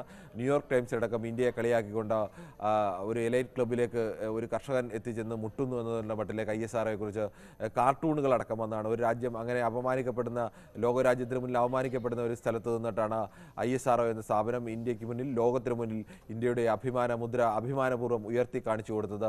അന്നു മുതൽ ISRO ലോകത്തെ വികസിത രാജ്യങ്ങൾക്കൊപ്പം തന്നെ ഇന്ത്യക്ക് വികസിത രാജ്യങ്ങളെക്കാൾ ഒരുപടി മുന്നിൽ നിൽക്കാനടക്കം ഇന്ത്യക്ക് കഴിഞ്ഞിട്ടുണ്ട്. ബഹിരാകാശ ഗവേഷണ രംഗത്ത് ബഹിരാകാശത്തെ വലിയ നേട്ടങ്ങളുടെ പട്ടിക എടുത്തു കഴിഞ്ഞാൽ ലോകത്തെ 4-5 രാജ്യങ്ങൾക്കുള്ളിൽ എല്ലാ കാലത്തും ഇന്ത്യ ഉണ്ടായിരുന്നു. പക്ഷേ വികസിത രാജ്യങ്ങളുടെ ഇടയിൽ നിന്ന് ഇന്ത്യക്ക് മാത്രമാണ് അത്തരത്തിലേക്ക് ഒരു വലിയ നേട്ടം കൈവരിക്കാൻ കഴിയുന്നത്. ഇപ്പോൾ തന്നെ ചന്ദ്രൻ്റെ ദക്ഷിണ ധ്രുവത്തിൽ ആദ്യമായി സോഫ്റ്റ് ലാൻഡിംഗ് നടത്തുന്ന ലോകത്തെ ആദ്യ രാജ്യം എന്ന പദവിയിലേക്ക് ഇന്ത്യക്ക് എത്താൻ കഴിയുന്നു. മറ്റ് വികസിത രാജ്യങ്ങളും ഇന്ത്യക്കാൾ ഏറെ സാമ്പത്തികമായും മറ്റ് സാങ്കേതിക മേഖലയിലൊക്കെ മുന്നിൽ നിൽക്കുന്ന രാജ്യങ്ങൾ ഉള്ളപ്പോഴാണ് ഇന്ത്യ ഈ അഭിമാന നേട്ടം ഇന്ത്യയിലെ ISROയിലെ ശാസ്ത്രജ്ഞരും സാങ്കേതിക വിദഗ്ധരും ചേർന്ന് സാധ്യമാക്കുന്നത് എന്ന് ഓർക്കണം. ഇന്ത്യ അല്ലാതെ മറ്റ് 3 രാജ്യങ്ങൾ മാത്രമാണ്, 4ാമത്തെ രാജ്യമായിട്ടാണ് ഇന്ത്യ ചന്ദ്രോപരിതലത്തിൽ ഒരു സോഫ്റ്റ് ലാൻഡിംഗ് നടത്തുന്നത്. അമേരിക്കയ്ക്കും റഷ്യയ്ക്കും ചൈനയ്ക്കും മാത്രമാണ് ഇത്തരത്തിൽ ഒരു വലിയ നേട്ടം ഉണ്ടാക്കാൻ കഴിഞ്ഞിട്ടുള്ളത്. മറ്റ് ഒരു രാജ്യത്തിനും കഴിഞ്ഞിട്ടില്ല. എന്തായാലും മറ്റ് പല മേഖലകളിലും ഇന്ത്യക്ക് ആദ്യത്തെ 10 രാജ്യങ്ങൾക്കുള്ളിൽ എത്താൻ കഴിയുന്നില്ലെങ്കിലും ബഹിരാകാശ ഗവേഷണ രംഗത്ത് ഇന്ത്യയുടെ പാരമ്പര്യം അത്രത്തോളം മഹത്വപൂർണ്ണമായ ഒരു പാരമ്പര്യമാണുള്ളത്. ഇന്ത്യ പട്ടിണി കിടക്കുമ്പോഴും അല്ലെങ്കിൽ ഇന്ത്യക്കാർ പട്ടിണിയോട് പണം വരുത്തുമ്പോഴും ഇന്ത്യ ബഹിരാകാശ ഗവേഷണ രംഗത്ത് വലിയ നേട്ടങ്ങൾക്ക് വേണ്ടി സ്വപ്നം കാണുകയും അത് മറ്റു രാജ്യങ്ങളെ വെല്ലുവിളിച്ചുകൊണ്ട് പ്രാവർത്തികമാക്കുകയും ചെയ്തവരാണ്. ബഹിരാകാശ ഗവേഷണ രംഗത്തെ നേട്ടങ്ങളെക്കുറിച്ച് അത് കേവലം ഏതെങ്കിലും ഒരു വിക്ഷേപണം നടത്തുക അതിൻ്റെ വിജയം മാത്രമല്ല, വ്യാവസായികമായും ഏറെ ലാഭമുണ്ടാക്കുന്ന ഒരു രാജ്യത്തിൻ്റെ കാർഷിക വ്യവസ്ഥയും മത്സ്യബന്ധന വ്യവസ്ഥയ്ക്കടക്കം നേരിട്ട് പ്രയോജനപ്പെടുത്താൻ കഴിയുന്ന ഒരു രാജ്യത്തെ വികസനത്തിലേക്ക് നയിക്കാൻ കഴിയുന്ന നേട്ടങ്ങളാണ് ബഹിരാകാശ രംഗത്തുള്ളത്. ലോകത്തിൽ ആദ്യഘട്ടത്ത് പരിഹാസമായിരുന്നു ഇന്ത്യക്ക് നേരിടേണ്ടി വന്നെങ്കിൽ അന്നു മുതൽ ഇന്ത്യ ആ പരിഹാസങ്ങളെല്ലാം അതിജീവിച്ചുകൊണ്ടാണ് വിക്രം സാരാഭായിയുടെ നേതൃത്വത്തിലുള്ള ഒരു സംഘം ലോകത്തിന് മുന്നിൽ ഈ രാജ്യത്തെ തലയെടുപ്പോടെ നിൽക്കാൻ വേണ്ടി സഹായിച്ചത്. ആ ഒരു മഹത്തായ പാരമ്പര്യം ഇപ്പോഴും ISROയിലെ ശാസ്ത്രജ്ഞർ തുടരുകയാണ്. എന്നും മലയാളികൾക്ക് കൂടി ഏറെ അഭിമാനിക്കാൻ ഏറെ വകയുള്ള ഒരു സ്ഥാപനം കൂടിയാണിത്. എന്നും ഈ സ്ഥാപനത്തിൻ്റെ തലപ്പത്ത് ഈ സ്ഥാപനത്തെ നയിച്ചിരുന്നവരിൽ ഭൂരിപക്ഷം പേരും മലയാളികളായിരുന്നു. എപ്പോഴും പ്രധാനപ്പെട്ട ഇപ്പോഴും നയിക്കുന്നത് മലയാളിയാണ്. S സോമനാഥാണ് ഇപ്പോൾ നിൽക്കുന്നത്. ഇന്ത്യ ഇപ്പോഴും ആ നേട്ടം, ISROയുടെ വലിയ നേട്ടത്തെ, ബഹിരാകാശ രംഗത്ത് ഇന്ത്യക്കുണ്ടായിരുന്ന ഒരു ആധിപത്യം ഇപ്പോഴും നിലനിർത്താൻ കഴിയുന്നു എന്നുള്ളത് വലിയ ഏത് ഇന്ത്യക്കാരനും അഭിമാനിക്കാവുന്ന ഒന്ന് തന്നെയാണ്. അതുകൊണ്ട് തന്നെയാണ് രാജ്യത്തിൻ്റെ പ്രധാനമന്ത്രി തന്നെ നേരിട്ട് ISROയിലെത്തി അവിടുത്തെ ശാസ്ത്രജ്ഞരെയും സാങ്കേതിക വിദഗ്ധരെയും ഏറ്റവും സാധാരണക്കാരായ ജീവനക്കാരെ അടക്കം എല്ലാവരുടെയും പ്രതിനിധികളുമായും അദ്ദേഹം കൂടിക്കാഴ്ച നടത്തുന്നുണ്ട്. അത്തരമൊരു അഭിനന്ദനം അവരെ അറിയിക്കുന്നത് ഈ രാജ്യം നിങ്ങളുടെ സേവനത്തെ അത്രത്തോളം വിലമതിക്കുന്നു, ഈ രാജ്യത്തിൻ്റെ അഭിമാനമാണ് നിങ്ങൾ, ഈ രാജ്യം അത്രത്തോളം നിങ്ങളുടെ സേവനങ്ങൾക്ക് മുന്നിൽ തലകുനിച്ചു നിൽക്കുന്നു, നിങ്ങളുടെ അഭിമാന നേട്ടങ്ങൾ തുടരേണ്ടതുണ്ട്. ഈ രാജ്യത്തിൻ്റെ വികസനത്തിന് വേണ്ടി, ഈ രാജ്യത്തെ ജനങ്ങളുടെ വികസനത്തിന് വേണ്ടി, രാജ്യത്തിൻ്റെ അഭിമാനം ഉയർത്താൻ വേണ്ടി അത്തരമൊരു സന്ദേശം കൂടിയാണ് രാജ്യം നൽകുന്നത്, പ്രധാനമന്ത്രി നേരിട്ടെത്തി അവിടെ നൽകുന്നത്. അതുകൊണ്ട് തന്നെയാണ് ബംഗളൂരുവിലെ ജനങ്ങളടക്കമുള്ളവർ ഇത്തരമൊരു അവിടെ എത്തുന്ന പ്രധാനമന്ത്രിക്ക് അത്തരത്തിലേക്ക് ഒരു അഭിവാദ്യം അർപ്പിക്കാൻ വേണ്ടി റോഡിൻ്റെ ഇരുവശങ്ങളുമായി കൂടി നിൽക്കുന്നത്. സാധാരണഗതിയിലുള്ള പ്രധാനമന്ത്രിയുടെ സമയക്രമങ്ങളൊക്കെ തെറ്റിച്ചുകൊണ്ടാണ് ഇപ്പോൾ യാത്ര നടക്കുന്നത്. വളരെ സാവധാനത്തിൽ ഇവിടെയൊക്കെ 150 160 ഒക്കെ കിലോമീറ്റർ സ്പീഡിൽ കടന്നു പോകേണ്ട പ്രധാനമന്ത്രിക്ക് വേണ്ടി സാധാരണഗതിയിൽ പ്രധാനമന്ത്രിയോ രാഷ്ട്രപതിയൊക്കെ വന്നാൽ നമുക്കറിയാം റോഡിലെ മറ്റെല്ലാ വാഹനങ്ങളും ഒഴിവാക്കിക്കൊണ്ട് റോഡ് പൂർണ്ണമായും ആ വാഹനത്തിന് കടന്നു പോകാൻ വേണ്ടി മാത്രമായി മാറ്റിവെക്കുകയാണ്. ഏത് വാഹനത്തിന് കഴിയുന്ന പരമാവധി വേഗതയിലേക്ക് ആ വാഹനം കടന്നു പോവുകയാണ്. മറ്റു വാഹനങ്ങൾ എത്തുന്ന 1 മണിക്കൂർ കൊണ്ട് എത്തുന്ന സ്ഥലത്ത് 10-15 മിനിറ്റ് കൊണ്ട് ഇത്തരം വാഹനങ്ങൾക്ക് എത്താൻ കഴിയും. അത്തരത്തിലേക്കാണ് നീങ്ങുന്നത്. പക്ഷേ അങ്ങനെയല്ല, ഇവിടെ റോഡിൻ്റെ വശങ്ങളിലൊക്കെ ജനങ്ങൾ ആവേശപൂർവ്വം ദേശീയ പതാകയും എന്തി കാത്തു നിൽപ്പുണ്ട്. അവർ ഇങ്ങനെ പ്രധാനമന്ത്രിയെ കാണാൻ വേണ്ടി, അഭിവാദ്യം അർപ്പിക്കാൻ വേണ്ടി. അതിനൊക്കെ അപ്പുറത്തേക്ക് ISROയുടെ ആസ്ഥാനം ബംഗളൂരുവാണ്. ബംഗളൂരുവിലെ ജനതയ്ക്ക് ഞങ്ങളുടെ ആസ്ഥാനത്ത് നിൽക്കുന്ന ഒരു സ്ഥാപനത്തിൽ നിന്നാണ് ലോകത്തിൻ്റെ മുന്നിലേക്ക് ഇന്ത്യ തലയുയർത്തി നിൽക്കാൻ പ്രയോജനമാകുന്നത്, അല്ലെങ്കിൽ ഇന്ത്യക്ക് കഴിയുന്നത്. അങ്ങനെ ഒരു സ്വാഭാവികമായും ആ നാട്ടിലെ ജനത്തിന് അങ്ങനെ ഒരു നേട്ടമുണ്ടാകും. നമ്മൾ നേരത്തെ പറഞ്ഞതുപോലെ മലയാളികളൊക്കെ ഇതിന് മുന്നിൽ നിൽക്കുമ്പോൾ മലയാളം കേരളവും അതിൻ്റെ ഒരു നേട്ടം അവകാശപ്പെടുന്നത് പോലെ ISROയുടെ ആസ്ഥാനം എന്ന നിലയിൽ ബംഗളൂരുവിലും അത്തരത്തിലേക്കുണ്ട്. അദ്ദേഹം അവിടെ നിന്ന് എത്തുന്നത് ഇസ്ട്രാക്കിൻ്റെ ഓഫീസിലേക്കാണ്. ഇസ്ട്രാക്കിലാണ് ISROയുടെ telemetry tracking and command network. ഈ കമാൻഡ് നെറ്റ്വർക്കിൻ്റെ ഓഫീസിൽ നിന്നുകൊണ്ടാണ് ഇതിൻ്റെ പ്രവർത്തനങ്ങൾ നിയന്ത്രിച്ചതും ഇതിനെ നിയന്ത്രിക്കുന്നതും ഇതിൻ്റെ ഗതിവേഗം നിയന്ത്രിക്കുന്നതും.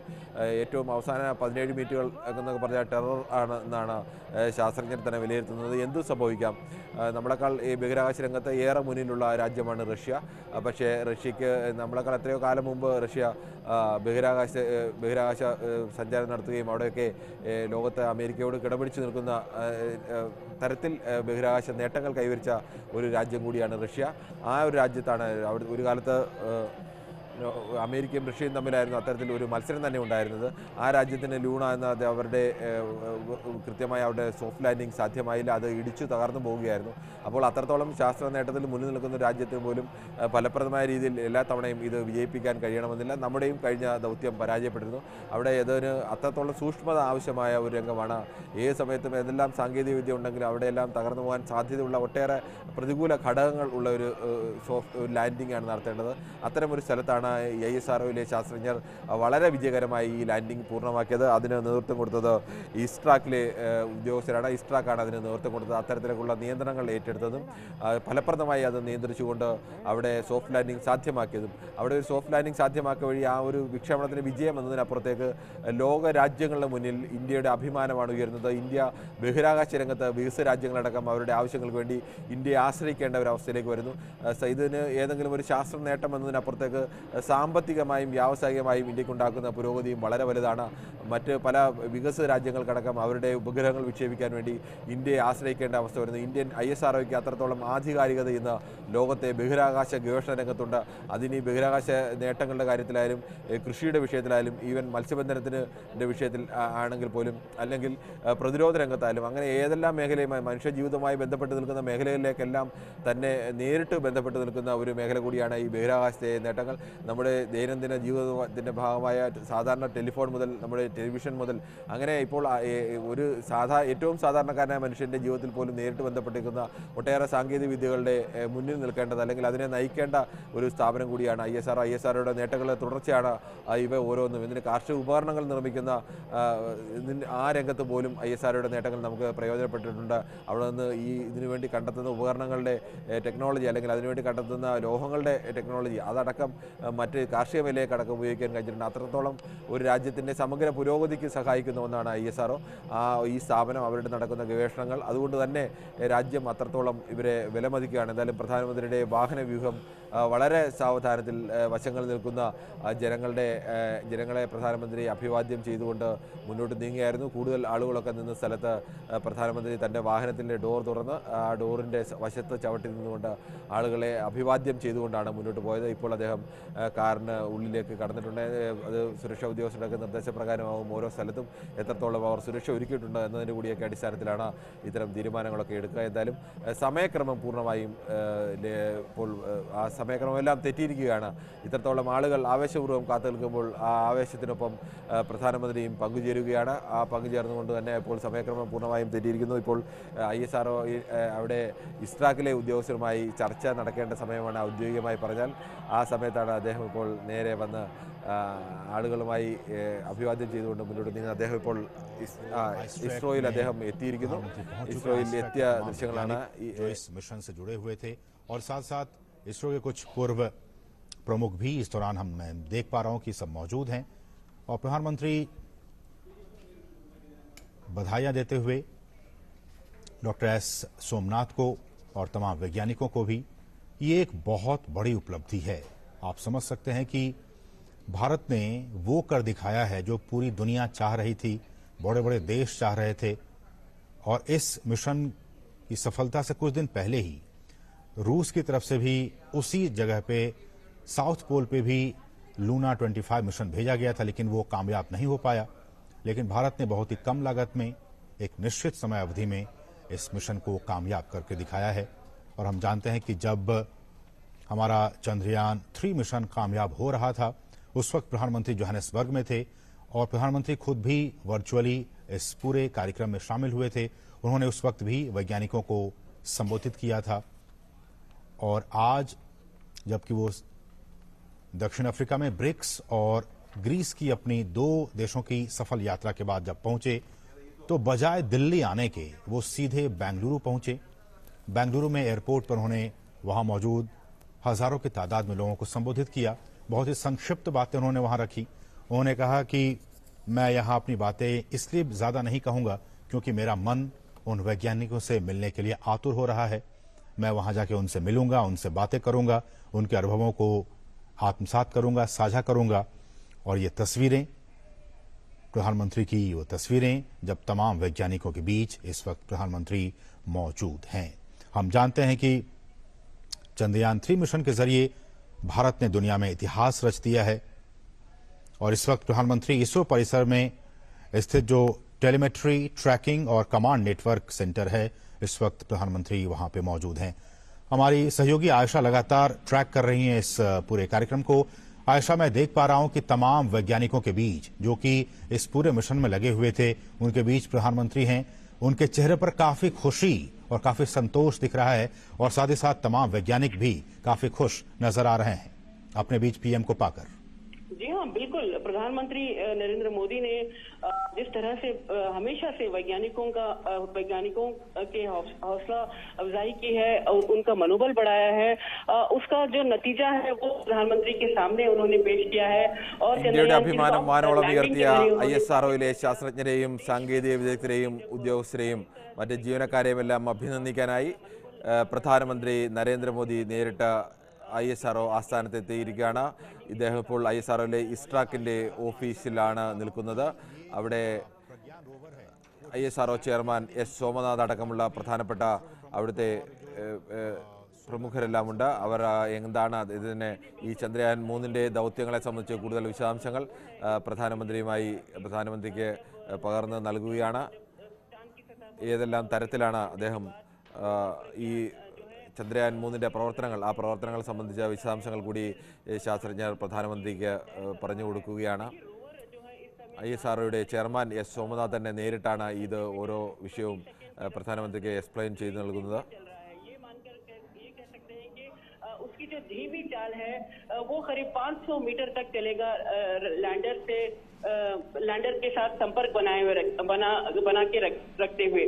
और खास बात ये भी है कि रोवर कुछ ही दूरी पर जाने के बाद वो लैंडर की तस्वीरें भी खींचेगा। देखिए, लैंडर की तस्वीर खींचने के लिए रोवर को आगे बढ़ना होगा और रोवर में जो पेलोड लगे हैं ये तमाम पेलोड जो है विशेष एक्सपेरिमेंट भी तय करेंगे, जिसके जरिए लूनर सरफेस और चांद पर जो भूकंप जैसी एक्टिविटीज है, सिस्मिक एक्टिविटीज कहलाती हैं, ये तमाम चीजें क्यों होती है, चांद के जो रहस्य हैं और जो चांद पर जो सॉइल है, जो मिट्टी है, इसका कॉम्पोजिशन क्या है। ചന്ദ്രോപരിതലത്തിൽ ഇന്ത്യയുടെ അഭിമാന മുദ്ര ചാർത്തിയ ചന്ദ്രയാൻ 3-ന്റെ പിന്നിൽ പ്രവർത്തിച്ച ISROയിലെ ശാസ്ത്രജ്ഞർ, സാങ്കേതിക വിദഗ്ധർ, മറ്റ് അവിടുത്തെ ജീവനക്കാർ ഇവരെല്ലാം നേരിട്ട് അഭിനന്ദിക്കുവാൻ വേണ്ടിയാണ് ഇന്ത്യൻ പ്രധാനമന്ത്രി നരേന്ദ്രമോദി തൻ്റെ വിദേശ സന്ദർശനത്തിൽ നിന്ന് ദില്ലിക്ക് പോവാതെ നേരിട്ട് ഗ്രീസിൽ നിന്ന് ബംഗളൂരുവിലേക്ക് എത്തിയത്. ബംഗളൂരുവിൽ അദ്ദേഹം എത്തിച്ചേർന്ന് ആദ്യം അവിടുത്തെ BJP പ്രവർത്തകർ ഒരുക്കിയ സ്വീകരണത്തിൽ അവരെ അഭിസംബോധന ചെയ്തു.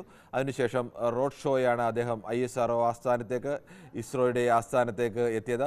റോഡിന് ഇരുവശങ്ങളിലും കൂടി നിന്ന ആയിരക്കണക്കിന് വരുന്ന ജനങ്ങളെ, ഇന്ത്യൻ ദേശീയ പതാക ഏന്തിക്കൊണ്ട് പതാക വീശിക്കൊണ്ട് നിന്ന ജനങ്ങളെ കാറിൻ്റെ വാതിൽ തുറന്ന് വാതിൽപ്പടിയിൽ നിന്നുകൊണ്ട് അഭിവാദ്യം ചെയ്തുകൊണ്ടാണ് പ്രധാനമന്ത്രി ISRO ആസ്ഥാനത്തേക്ക് എത്തിയത്. എന്തായാലും ISRO ആസ്ഥാനത്തെത്തിയ അദ്ദേഹത്തെ ISRO ചെയർമാൻ S. സോമനാഥ് അടക്കമുള്ള പ്രധാനപ്പെട്ട ISRO മേധാവികൾ ചേർന്ന് സ്വീകരിച്ചു.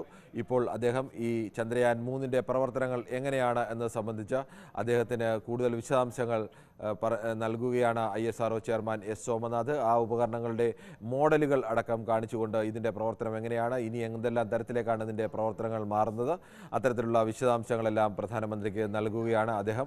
അതിനുശേഷം അവിടുത്തെ പ്രധാനപ്പെട്ട ഉദ്യോഗസ്ഥരുമായും എല്ലാത്തരം ജീവനക്കാരുമായി ബന്ധപ്പെടുന്ന ആളുകളുമായും അദ്ദേഹം ഒരു ചെറിയ സംവാദം നടത്തുന്നുണ്ട്. അവരെ രാജ്യത്തിൻ്റെ അഭിനന്ദനം, രാജ്യത്തിൻ്റെ അഭിവാദ്യം, രാജ്യത്തിൻ്റെ ആദരം അറിയിക്കും.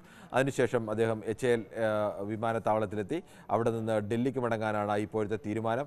മുൻകൂട്ടി തീരുമാനിച്ചത് അനുസരിച്ചായിരുന്നെങ്കിൽ ഇപ്പോൾ ഏകദേശം അദ്ദേഹത്തിൻ്റെ അവിടെ നിന്ന് ഇറങ്ങേണ്ട സമയത്തോട് അടുക്കുന്നു. പക്ഷേ അവിടെ റോഡിന് ഇരുവശവും കൂടി നിന്നിരുന്ന ജനങ്ങളെ അഭിവാദ്യം ചെയ്തുകൊണ്ട് അദ്ദേഹം വളരെ സാവധാനത്തിലാണ് കാറിൽ പ്രധാനമന്ത്രി അവിടേക്ക് എത്തിയത്.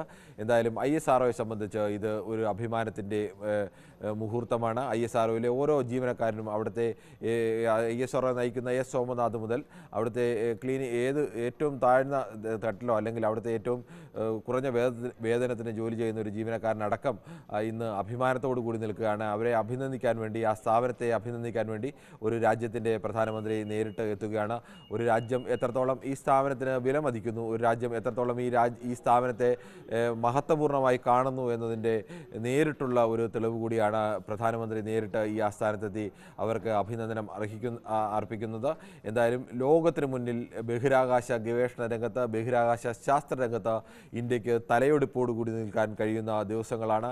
ഈ ബുധനാഴ്ച ഇന്ത്യയുടെ മുദ്രയാണ് അവിടെ ചന്ദ്രൻ്റെ ദക്ഷിണ ധ്രുവത്തിൽ ചാർത്തപ്പെട്ടത്. ആ തരത്തിലേക്ക് ചന്ദ്രയാൻ 3-ന്റെ സോഫ്റ്റ് ലാൻഡിംഗ് ഇന്ത്യ ഏറെ ആശങ്കയോടുകൂടി കണ്ടതാണ്.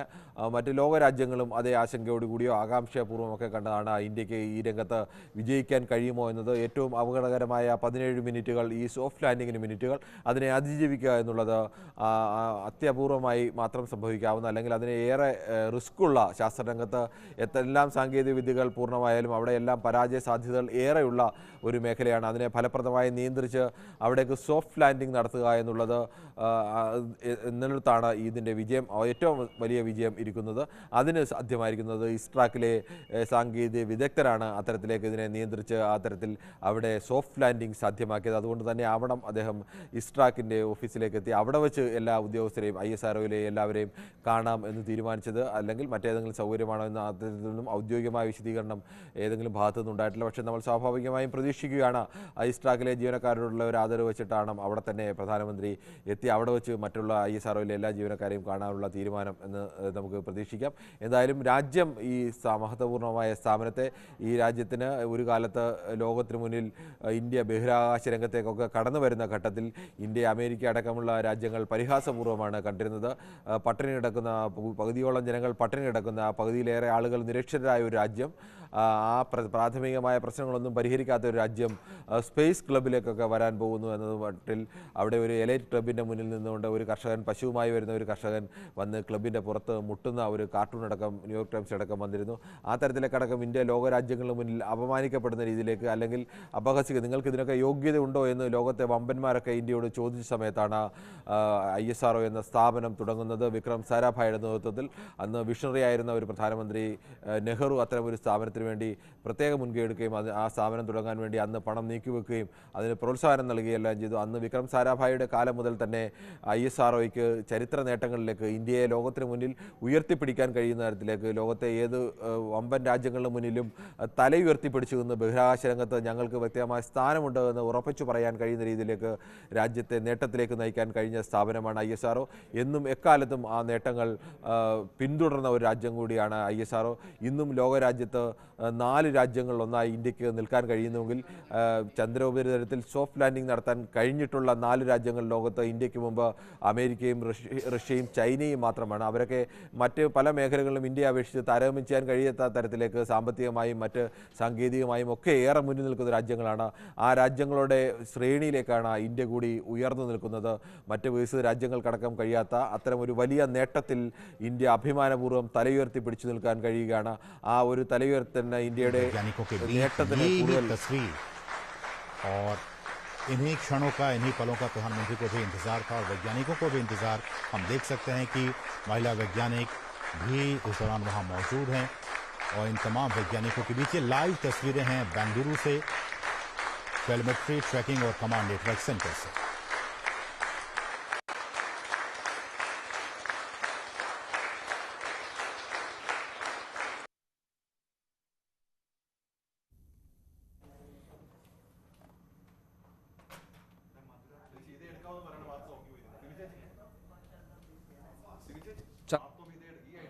On 23rd of this month, August, we made history by ആഹ്ലാദത്തിൽ landing on the moon. പങ്കുചേരുകയാണ് Chandrayaan 3 പ്രധാനമന്ത്രി landed softly on the Narendra Modi. moon. ISRO ചെയർമാനൊപ്പം We were very fortunate അതിന്റെ to have our honorable Prime ചന്ദ്രയാന്റെ Minister ദൗത്യത്തെ പറ്റി, go അതിന്റെ away. വിശദാംശങ്ങൾ ചോദിച്ചറിയുന്നു. He joined ഒപ്പം us അത് live പുരോഗതിയെ പറ്റി അദ്ദേഹം അറിയുന്നു. greet ഒപ്പം us, to ശാസ്ത്രജ്ഞരെ congratulate നേരിൽ us, കണ്ട് be with us. അഭിനന്ദിക്കുകയും ചെയ്യുന്നു. ഇപ്പോൾ Thank you so ISRO much for ചെയർമാന്റെ your വാക്കുകളിലേക്ക്. presence during such a historic day.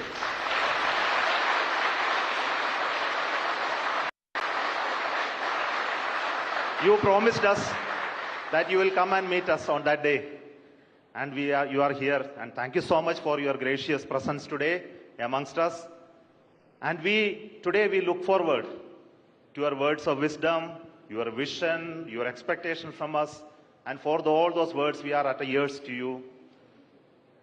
Honorable Pradhan Mantri ji, आपको मेरा स्वागत इसरो में ये कंट्रोल सेंटर में. Thank you, sir.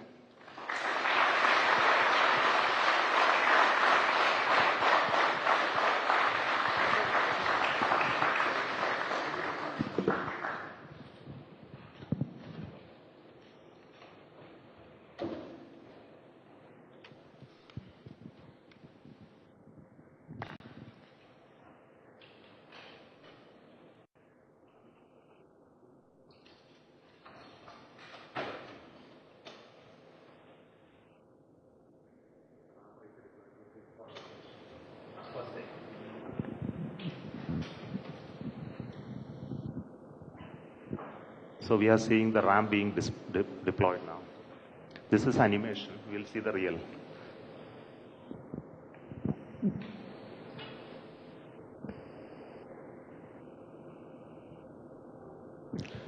Next solar panel of the ramp of the rover Pragyan opens. Then it establishes communication with the lander. Yeah.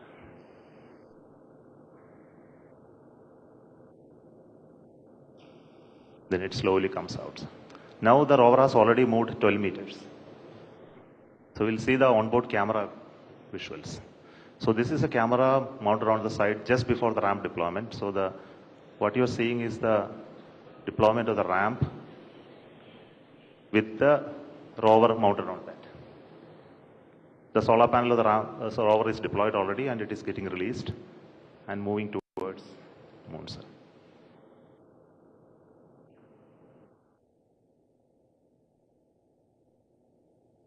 So these images take a lot of time to come to Earth because data rate and processing. So now this is the early morning image of today morning.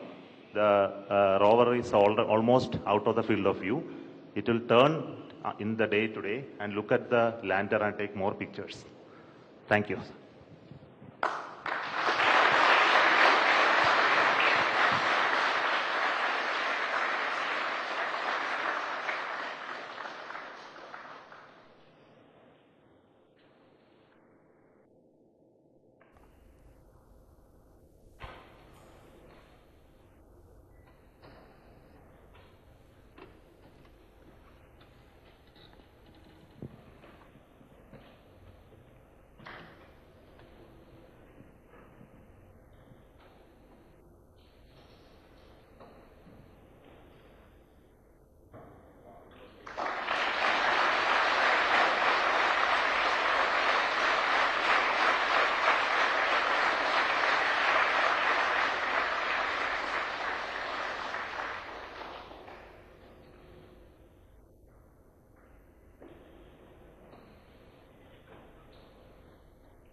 नमस्कार friends.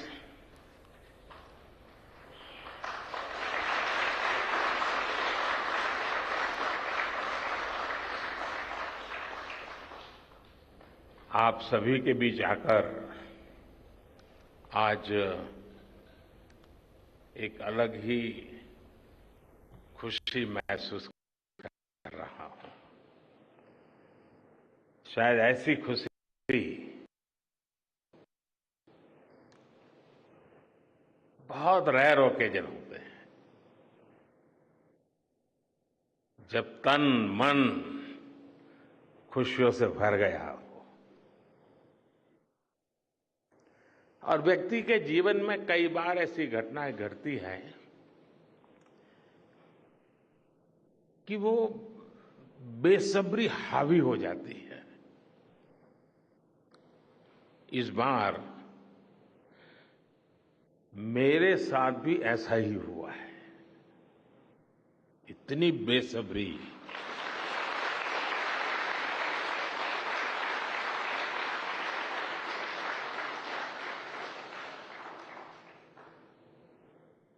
मैं south Africa में था, फिर Greece का कार्यक्रम था तो वहां चला गया, लेकिन मेरा मन पूरी तरह आपके साथ ही लगा हुआ था।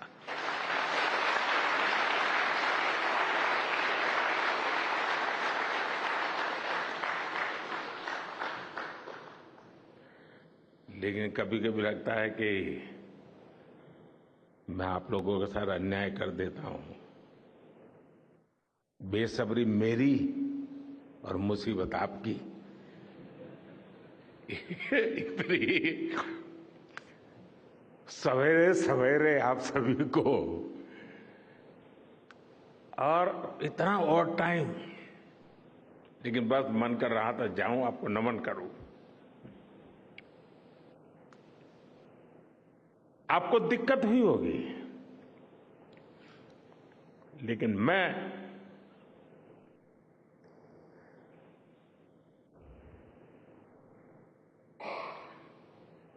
भारत में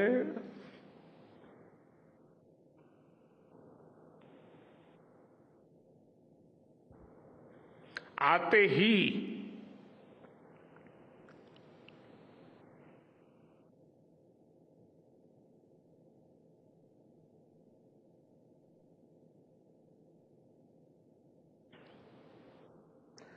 जल्द से जल्द आपके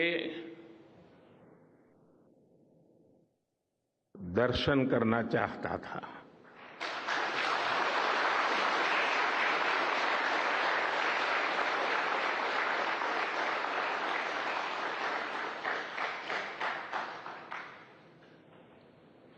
आप सबको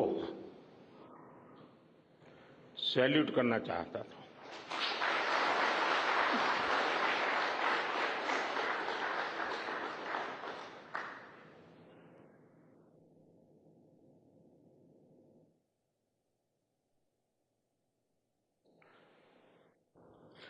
सैल्यूट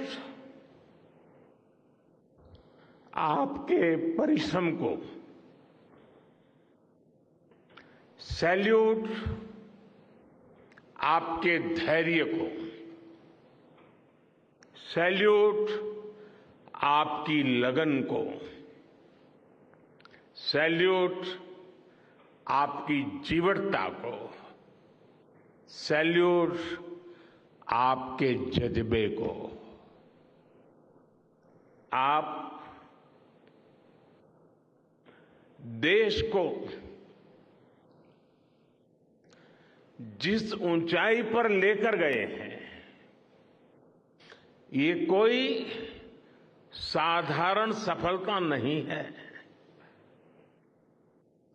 ये अनंत अंतरिक्ष में भारत के वैज्ञानिक सामर्थ्य का शंखनाद है।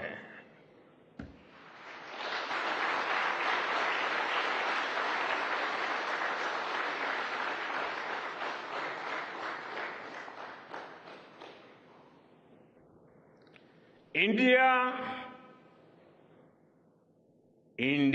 is on the moon.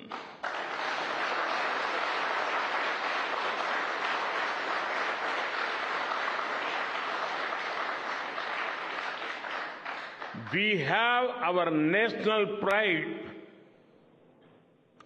placed on the moon.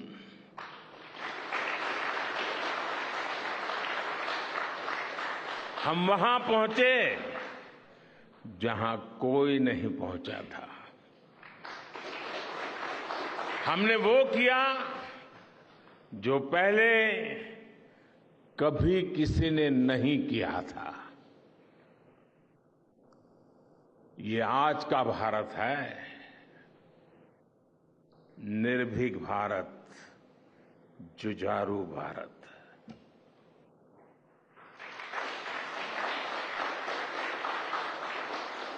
ये वो भारत है जो नया सोचता है, नए तरीके से सोचता है, जो डार्क जोन में जाकर भी दुनिया में रोशनी की किरण फैला देता है।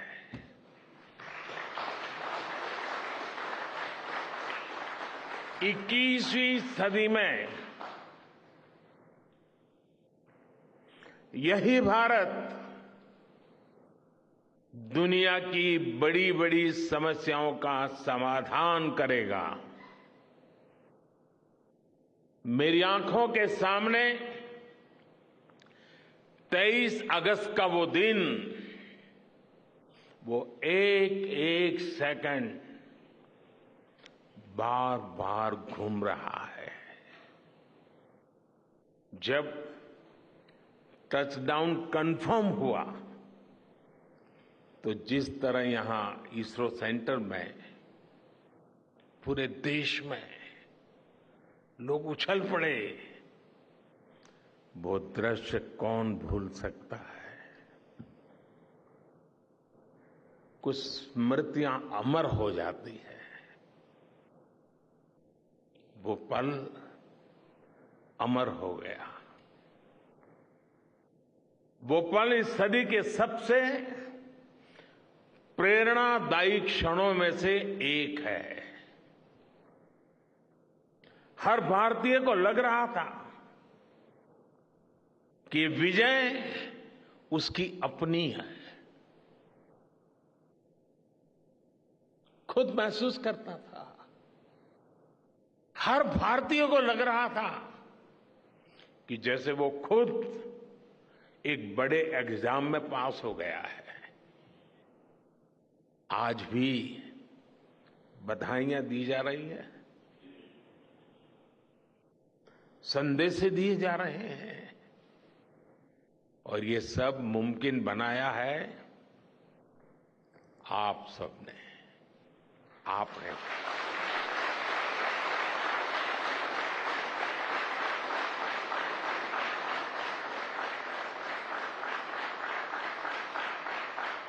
देश के मेरे वैज्ञानिकों ने ये मुमकिन बनाया है।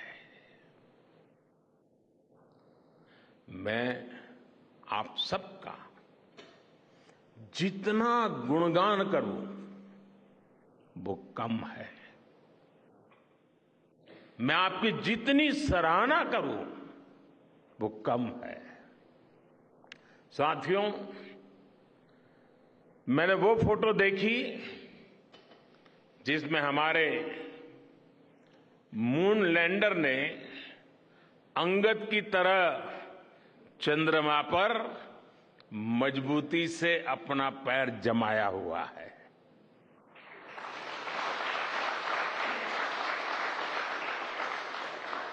एक तरफ विक्रम का विश्वास है तो दूसरी तरफ प्रज्ञान का पराक्रम है।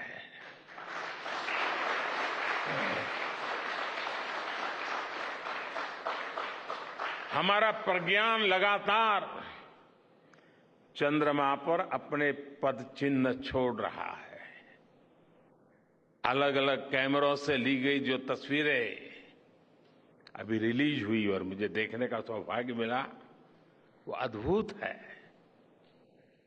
मानव सभ्यता में पहली बार धरती के लाखों साल के इतिहास में पहली बार उस स्थान की तस्वीर मानव अपनी आंखों से देख रहा है।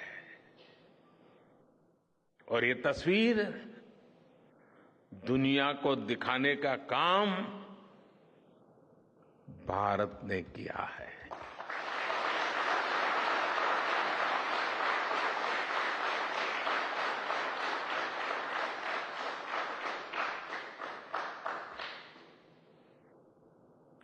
आप सभी वैज्ञानिकों ने किया है। आज पूरी दुनिया भारत की साइंटिफिक स्पिरिट का, हमारी टेक्नोलॉजी का और हमारे साइंटिफिक टेम्परामेंट का लोहा मान चुकी है।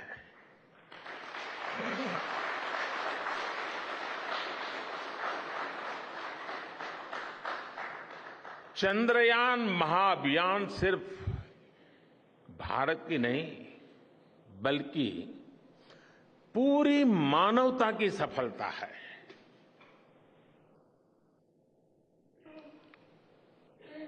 हमारा मिशन जिस क्षेत्र को एक्सप्लोर करेगा उससे सभी देशों के लिए मून मिशंस के नए रास्ते खुलेंगे। ये चांद के रहस्य को तो खोलेगा ही, साथ ही धरती की चुनौतियों के समाधान में भी मदद करेगा। आपकी इस सफलता के लिए मैं एक बार फिर सभी वैज्ञानिकों को, टेक्नीशियंस, इंजीनियर्स और चंद्रयान महाअभियान से जुड़े सभी सदस्यों को बधाई देता हूं।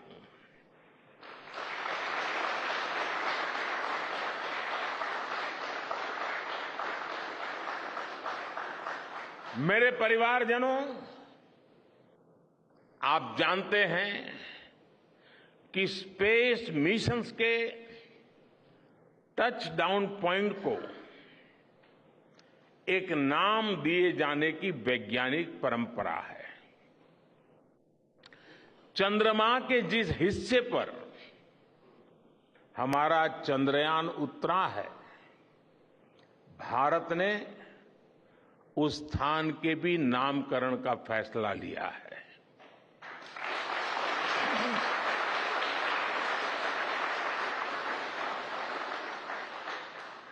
जिस स्थान पर चंद्रयान 3 का मून लैंडर उतरा है, अब उस पॉइंट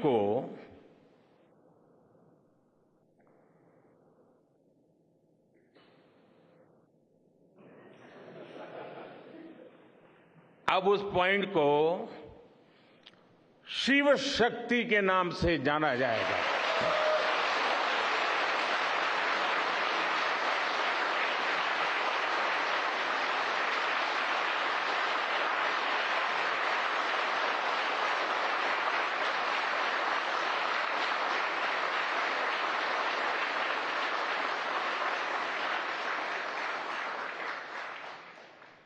शिव में मानवता के कल्याण का संकल्प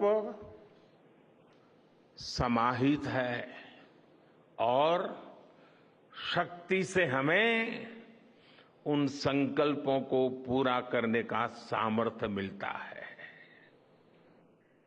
चंद्रमा का शिव शक्ति पॉइंट हिमालय से कन्याकुमारी से जुड़े होने का बोध कराता है।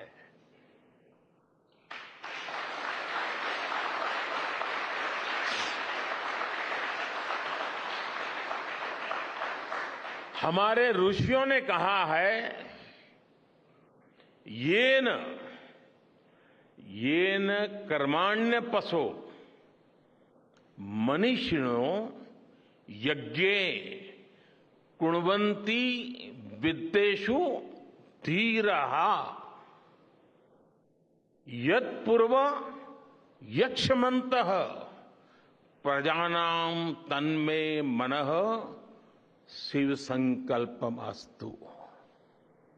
अर्थात जिस मन से हम कर्तव्य कर्म करते हैं, विचार और विज्ञान को गति देते हैं, और जो सबके भीतर मौजूद है, वो मन शुभ और कल्याणकारी संकल्पों से जुड़े।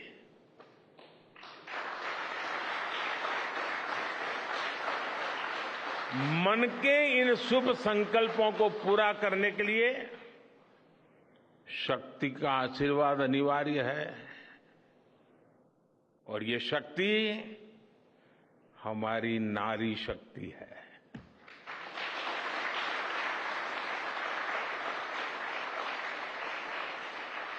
हमारी माताएं बहनें हैं। हमारे यहां कहा गया है, सृष्टि स्थिति विनाशानां शक्ति भूते सनातनी। अर्थात निर्माण से प्रलय तक पूरी सृष्टि का आधार नारी शक्ति ही है।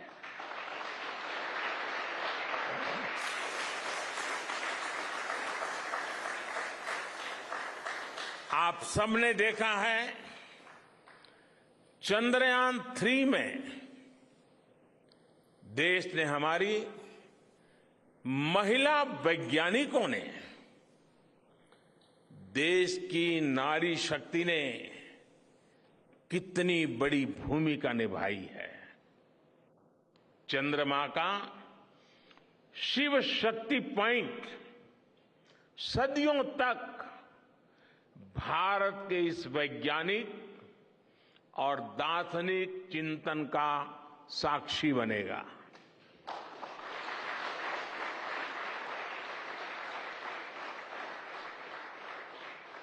ये शिव शक्ति पॉइंट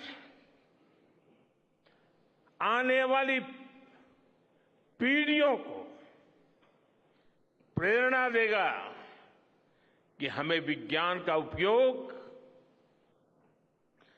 मानवता के कल्याण के लिए ही करना है। मानवता का कल्याण, यही हमारा सुप्रीम कमिटमेंट है। साथियों, एक और नामकरण काफी समय से लंबित है। 4 साल पहले जब चंद्रयान 2 चंद्रमा के पास तक पहुंचा था, जहां उसके पदचिन्ह पड़े थे, तब ये प्रस्ताव था कि उस स्थान का नाम तय किया जाए। लेकिन उन परिस्थितियों में निर्णय लेने के स्थान पर हमने प्रण लिया कि जब चंद्रयान 3 सफलतापूर्वक चांद पर पहुंचेगा, तब हम दोनों पॉइंट का नाम एक साथ रखेंगे।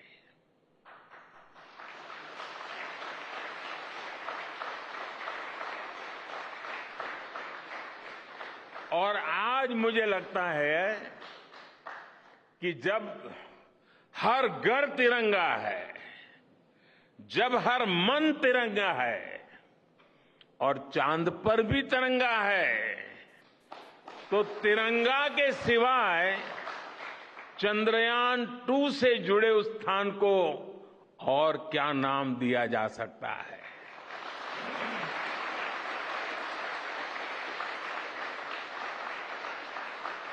इसलिए चंद्रमा के जिस स्थान पर चंद्रयान 2 ने अपने पदचिन्ह छोड़े हैं, वो पॉइंट अब तिरंगा कहलाएगा।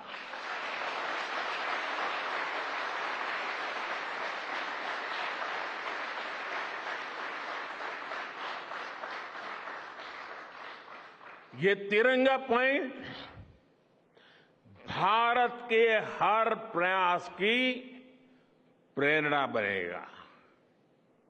ये तिरंगा पॉइंट हमें सीख देगा कि कोई भी विफलता आखिरी नहीं होती। अगर दृढ़ इच्छा शक्ति हो तो सफलता मिलकर के ही रहती है। यानी मैं फिर दोहरा रहा हूं, चंद्रयान 2 के पद चिन्ह जहां है वो स्थान आज से तिरंगा पॉइंट कहलाएगा। और जहां पर चंद्रयान 3 का मून लैंडर पहुंचा है वो स्थान आज से शिव शक्ति पॉइंट कहलाएगा।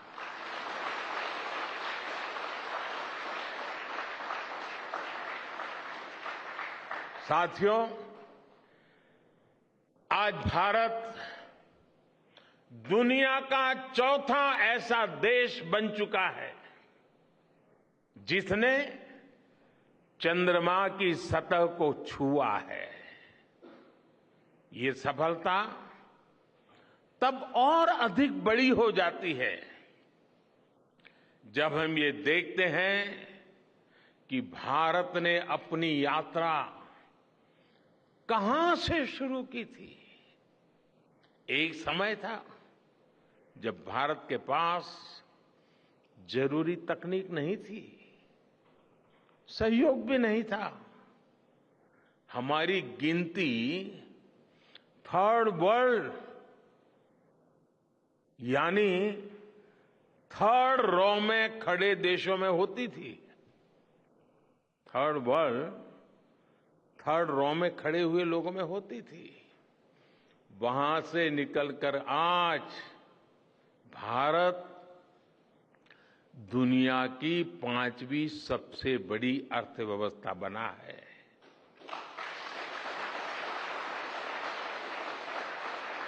आज ट्रेड से लेकर टेक्नोलॉजी तक भारत की गिनती पहली पंक्ति यानी फर्स्ट रो में खड़े देशों में हो रही है। यानी थर्ड रो से फर्स्ट रो तक इस यात्रा में इसरो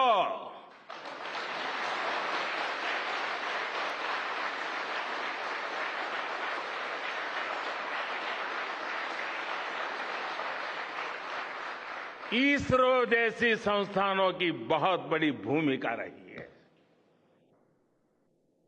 आपने आज मेक इन इंडिया को चांद तक पहुंचा दिया है।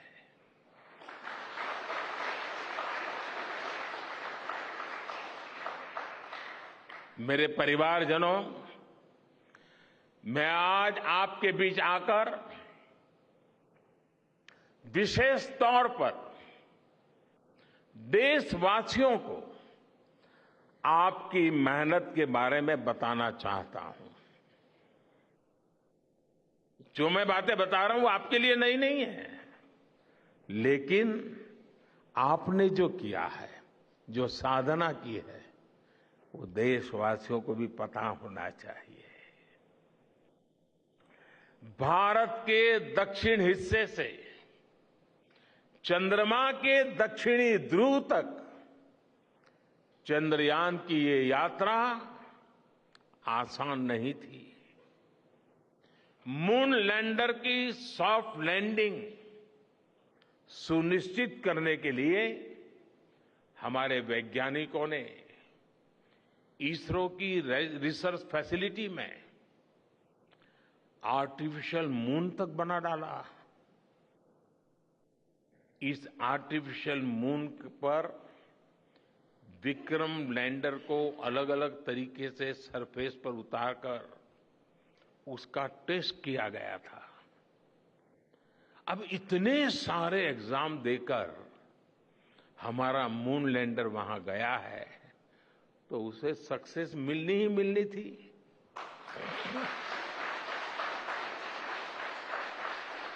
साथियों, आज जब मैं देखता हूं कि भारत की युवा पीढ़ी साइंस को लेकर, स्पेस को लेकर, इनोवेशन को लेकर इतनी एनर्जी से भरी हुई है, तो उसके पीछे हमारे ऐसे ही स्पेस मिशंस की सफलता है। मंगलयान की सफलता ने, चंद्रयान की सफलता ने, गगनयान की तैयारी ने देश की युवा पीढ़ी को एक नया मिजाज दे दिया है। आज भारत के छोटे छोटे बच्चों की जुबान पर चंद्रयान का नाम है। आज भारत का हर बच्चा आप वैज्ञानिकों में अपना भविष्य देख रहा है। इसलिए आपकी उपलब्धि सिर्फ ये नहीं है कि आपने चांद पर तिरंगा लहराया, लेकिन आपने एक और बड़ी उपलब्धि हासिल की है, और वो उपलब्धि है भारत की पूरी पीढ़ी को जागृत करने की, उसे नई ऊर्जा देने की।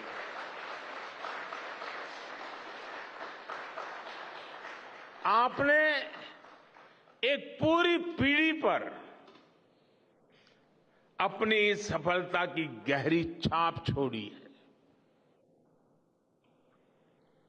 आज से कोई भी बच्चा रात में जब चंद्रमा को देखेगा तो उसको विश्वास होगा कि जिस हौसले से मेरा देश चांद पर पहुंचा है, वही हौसला, वही जज्बा उस बच्चे के भीतर भी है, उस युवा के भीतर भी है। आज आपने भारत के बच्चों में आकांक्षाओं के जो बीज बोए हैं, कल वो वट वृक्ष बनेंगे और विकसित भारत की नींव बनेंगे।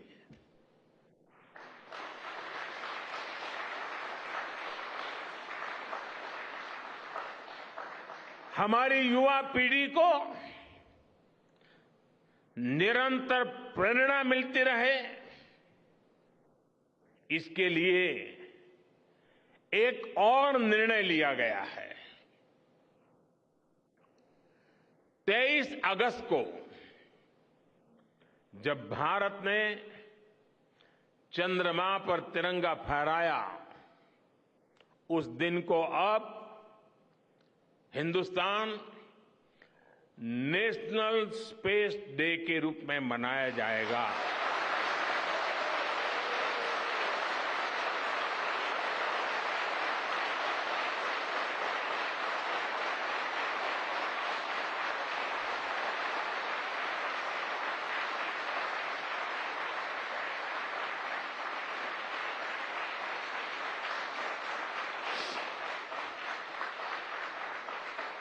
जब हर वर्ष national space day science, technology और इनोवेशन की स्पिरिट को सेलिब्रेट करेगा, हमें हमेशा हमेशा के लिए प्रेरित करता रहेगा।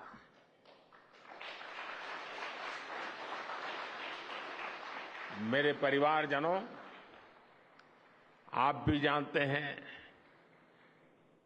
कि स्पेस सेक्टर का जो सामर्थ्य है वो सैटेलाइट लॉन्च करने या अंतरिक्ष की खोज से कहीं ज्यादा बड़ा है। स्पेस सेक्टर की एक बहुत बड़ी ताकत है जो मैं देखता हूं, वो है ईज ऑफ लिविंग और ईज ऑफ गवर्नेंस। आज देश में स्पेस एप्लीकेशंस को गवर्नेंस के हर पहलू से जोड़ने की दिशा में बहुत बड़ा काम हुआ है। आप लोगों ने जब मुझे प्रधानमंत्री के रूप में काम का दायित्व दिया, तो प्रधानमंत्री बनने के बाद मैंने भारत सरकार के जॉइंट सेक्रेटरी लेवल के ऑफिसर्स की स्पेस साइंटिस्ट के साथ एक वर्कशॉप करवाई थी और इसका मकसद ये था कि गवर्नेंस में, शासन व्यवस्था में ट्रांसपेरेंसी लाने में स्पेस सेक्टर की ताकत का ज्यादा से ज्यादा इस्तेमाल कैसे करें। तब किरण जी शायद हम लोगों के साथ काम करते थे। इसी का नतीजा था जब देश ने स्वच्छ भारत अभियान शुरू किया, शौचालयों का निर्माण शुरू किया, करोड़ों घरों को बनाने का अभियान चलाया। तो इन सब के मॉनिटरिंग के लिए, उसकी प्रगति के लिए स्पेस साइंस ने बहुत मदद की। आज देश में दूर दराज के इलाके में एजुकेशन, कम्युनिकेशन और हेल्थ सर्विसेज पहुंचाने में स्पेस सेक्टर की बहुत बड़ी भूमिका है। इन दिनों आजादी के अमृत महोत्सव के निमित्त जो जिले जिले में अमृत सरोवर बन रहे हैं, उसका भी टैगिंग, उसके भी मॉनिटरिंग स्पेस के द्वारा ही हो रही है। बिना स्पेस टेक्नोलॉजी के हम टेलीमेडिसिन और टेली एजुकेशन की कल्पना तक नहीं कर सकते। स्पेस साइंस ने देश के रिसोर्सेज के ऑप्टिमम यूटिलाइजेशन में भी बहुत मदद की है। हमारे देश के एग्रीकल्चर सेक्टर को ताकत देने में, मौसम का अनुमान लगाने में स्पेस सेक्टर जो मदद करता है, वो देश का हर किसान जानता है। आज वो देख लेता है अपने मोबाइल पर अगले सप्ताह मौसम का क्या हाल है।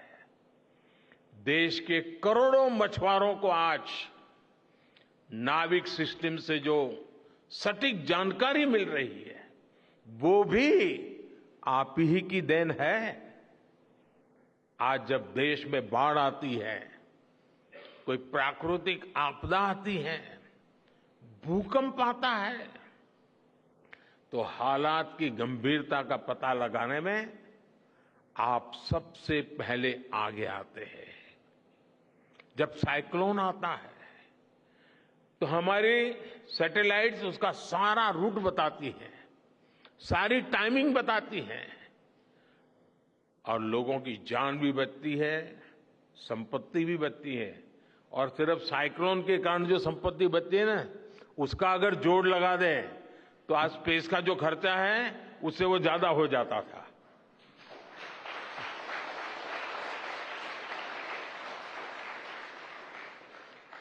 हमारे PM Gati Shakti national master plan का आधार भी स्पेस टेक्नोलॉजी ही है। और आज दुनिया भारत के इस गतिशक्ति प्लेटफॉर्म का अध्ययन कर रही है कि प्लानिंग और मैनेजमेंट में ये प्लेटफॉर्म कितना उपयोगी हो सकता है। इससे प्रोजेक्ट्स की प्लानिंग, एजुकेशन और मॉनिटरिंग में काफी मदद मिल रही है। समय के साथ बढ़ता हुआ स्पेस एप्लीकेशन का ये दायरा हमारे युवाओं के लिए अपॉर्चुनिटीज भी बढ़ा रहा है, अवसर बढ़ा रहा है। और इसलिए आज मैं एक सुझाव भी देना चाहता हूं और मैं चाहूंगा कि आपके यहां से जो रिटायर्ड लोग हैं वे इसमें काफी मदद कर सकते हैं। अब ये मत बोलिएगा कि इतनी सुबह सुबह मोदी जी यहां आए और कुछ काम भी दे करके जा रहे हैं। साथियों, मैं चाहूंगा कि इसरो केंद्र सरकार के विभिन्न मंत्रालय और राज्य सरकारें मिलकर गवर्नेंस में स्पेस टेक्नोलॉजी पर एक नेशनल हैकाथॉन का आयोजन करें। इस हैकाथॉन में ज्यादा से ज्यादा युवा, ज्यादा से ज्यादा यूनिवर्सिटी, ज्यादा से ज्यादा नौजवान वो शामिल हो, जुड़े। मुझे विश्वास है ये नेशनल हैकाथॉन हमारी गवर्नेंस को और प्रभावी बनाएगा, देशवासियों को मॉडर्न सॉल्यूशंस देगा। और साथियों, आपके अलावा मैं अपनी युवा पीढ़ी को एक और टास्क अलग से देना चाहता हूं। और होमवर्क के दिए बिना बच्चों को काम करने का मजा नहीं आता है।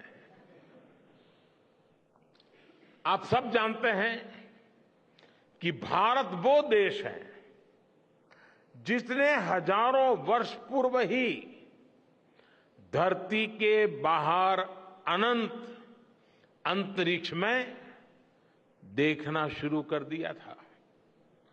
हमारे यहां सदियों पहले अनुसंधान परंपरा के आर्यभट्ट, ब्रह्मगुप्त, वराहमिहिर और भास्कराचार्य जैसे ऋषि मनीषी हुए थे।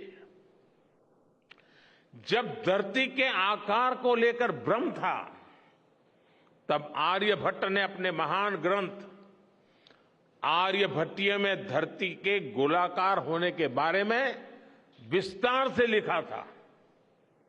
उन्होंने एक्सिस पर पृथ्वी की रोटेशन और उसकी परिधि की गणना भी लिख दी थी। इसी तरह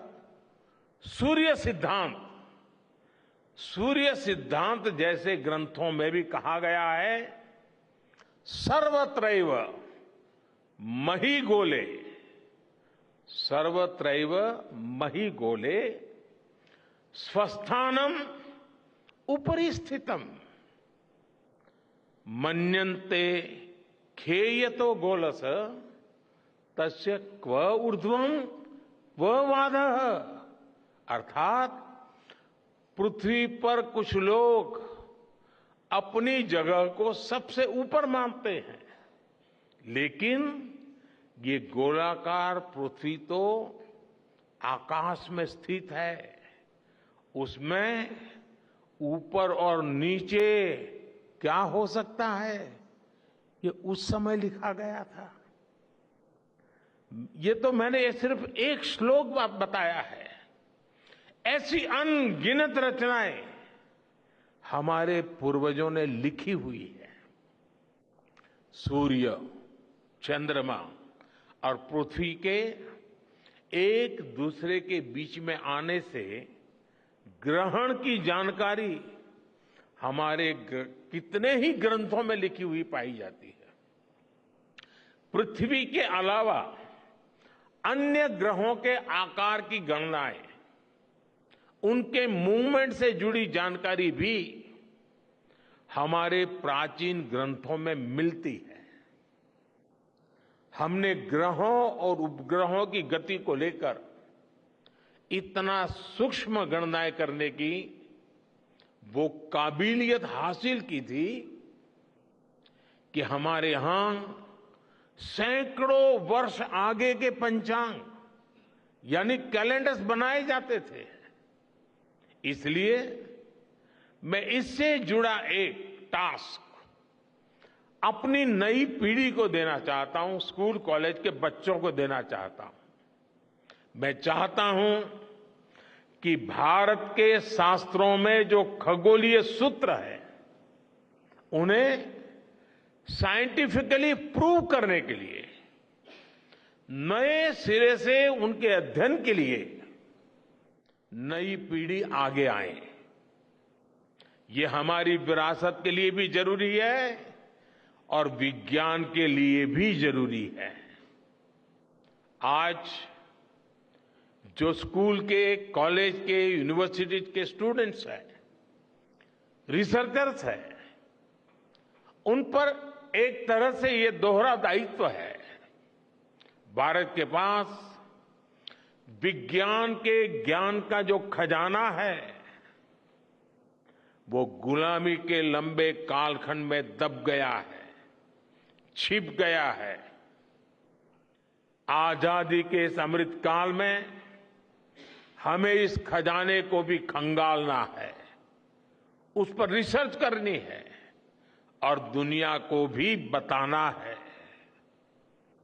दूसरा दायित्व ये कि हमारी युवा पीढ़ी को आज के आधुनिक विज्ञान, आधुनिक टेक्नोलॉजी को नए आयाम देने हैं। समंदर की गहराइयों से लेकर आसमान की ऊंचाई तक, आसमान की ऊंचाई से लेकर अंतरिक्ष की गहराई तक आपके लिए करने के लिए बहुत कुछ है। आप डीप अर्थ को भी देखिए और साथ ही डीप सी को भी एक्सप्लोर करिए। आप नेक्स्ट जनरेशन कंप्यूटर बनाइए और साथ ही जेनेटिक इंजीनियरिंग में भी अपना सिक्का जमाइए। भारत में आपके लिए नई संभावनाओं के द्वार लगातार खुल रहे हैं। 21वीं सदी के इस कालखंड में जो देश साइंस और टेक्नोलॉजी में बढ़त बना ले जाएगा, वो देश सबसे आगे बढ़ जाएगा। साथियों, आज बड़े बड़े एक्सपर्ट्स कह रहे हैं कि अगले कुछ वर्षों में भारत की स्पेस इंडस्ट्री $8 बिलियन से बढ़कर $16 बिलियन की हो जाएगी। सरकार भी इस बात की गंभीरता को समझते हुए स्पेस सेक्टर में लगातार रिफॉर्म कर रही है। हमारे युवा भी कमर कसकर तैयार है। आपको जानकर सुखद आश्चर्य होगा कि पिछले 4 साल में स्पेस सेक्टर में काम करने वाले स्टार्टअप्स की संख्या 4 से बढ़कर करीब करीब 150 हो गई है। हम कल्पना कर सकते हैं कि अनंत आकाश में कितनी अनंत संभावनाएं भारत का इंतजार कर रही हैं। वैसे कुछ दिन बाद 1 सितंबर से MyGov हमारे चंद्रयान मिशन को लेकर बहुत बड़ा क्विज कंपटीशन लॉन्च करने वाला है। हमारे देश के स्टूडेंट्स इससे भी शुरुआत कर सकते हैं। मैं देश भर के स्टूडेंट से आग्रह करूंगा कि आप सभी बड़ी संख्या में इससे जुड़े। मेरे परिवारजनों, देश की भावी पीढ़ी को आपका मार्गदर्शन बहुत आवश्यक है। आप जो इतने सारे इंपॉर्टेंट मिशंस पर काम कर रहे हैं, वो आने वाली पीढ़ी ही आगे ले जाने वाली है। आप उन सभी के रोल मॉडल हैं। आपकी रिसर्च और आपकी वर्षों की तपस्या, मेहनत ने साबित किया है कि आप जो ठान लेते हैं वो आप करके दिखाते हैं। देश के लोगों का विश्वास आप पर है और विश्वास कमाना छोटी बात नहीं होती है दोस्तों। आपने अपनी तपस्या से विश्वास कमाया है।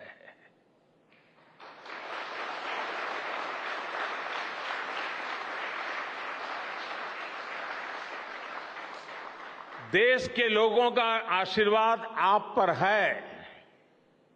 इसी आशीर्वाद की ताकत से, देश के प्रति इसी समर्पण भाव से भारत साइंस एंड टेक्नोलॉजी में ग्लोबल लीडर बनेगा। और मैं आपके बीच बड़े विश्वास के साथ बताता हूं, इनोवेशन की हमारी यही स्पिरिट ही 2047 में विकसित भारत के सपने को साकार करेगी।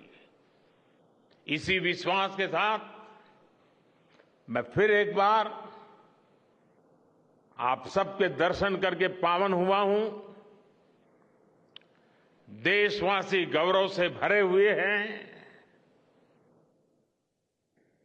सपने बहुत तेजी से संकल्प बन रहे हैं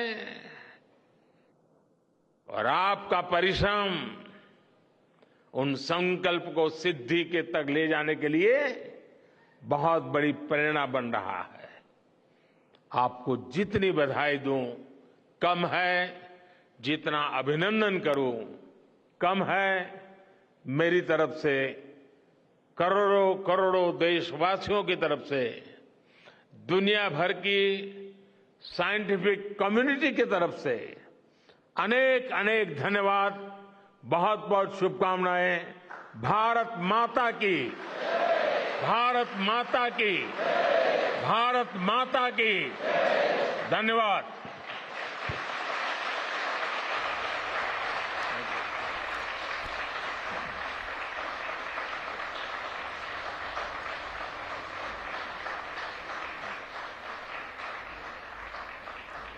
ബംഗളൂരുവിലെ ISRO ആസ്ഥാനത്തെത്തിയ പ്രധാനമന്ത്രി ശാസ്ത്രജ്ഞരെ അഭിനന്ദിച്ചു. വളരെ പ്രശംസനീയമായ വാക്കുകൾ കൊണ്ട് തന്നെ സമയമെടുത്ത് തന്നെ അദ്ദേഹം ശാസ്ത്രജ്ഞരുടെ നേട്ടങ്ങൾക്ക് അർഹിക്കുന്ന അംഗീകാരം നൽകുകയായിരുന്നു പ്രധാനമന്ത്രി ISRO ആസ്ഥാനത്ത്. ഇടയ്ക്കിടെ അദ്ദേഹം വികാരാധീനനാകുന്നുണ്ടായിരുന്നു. രാജ്യത്തിൻ്റെ നേട്ടത്തിൽ, ശാസ്ത്രജ്ഞരെടുത്ത പ്രയത്നത്തിൽ, അവരുടെ അർപ്പണ മനോഭാവത്തിൽ ഓവർ ടൈം വർക്ക് ചെയ്യുന്ന കാര്യം അദ്ദേഹം സൂചിപ്പിച്ചു. അങ്ങനെ ISRO ആ മിഷന് പിന്നിൽ പ്രവർത്തിച്ച, ചന്ദ്രയാൻ 3 മിഷന് പിന്നിൽ പ്രവർത്തിച്ച മുഴുവൻ ശാസ്ത്രജ്ഞരെയും കണ്ട് അഭിനന്ദിക്കുകയായിരുന്നു പ്രധാനമന്ത്രി നരേന്ദ്രമോദി.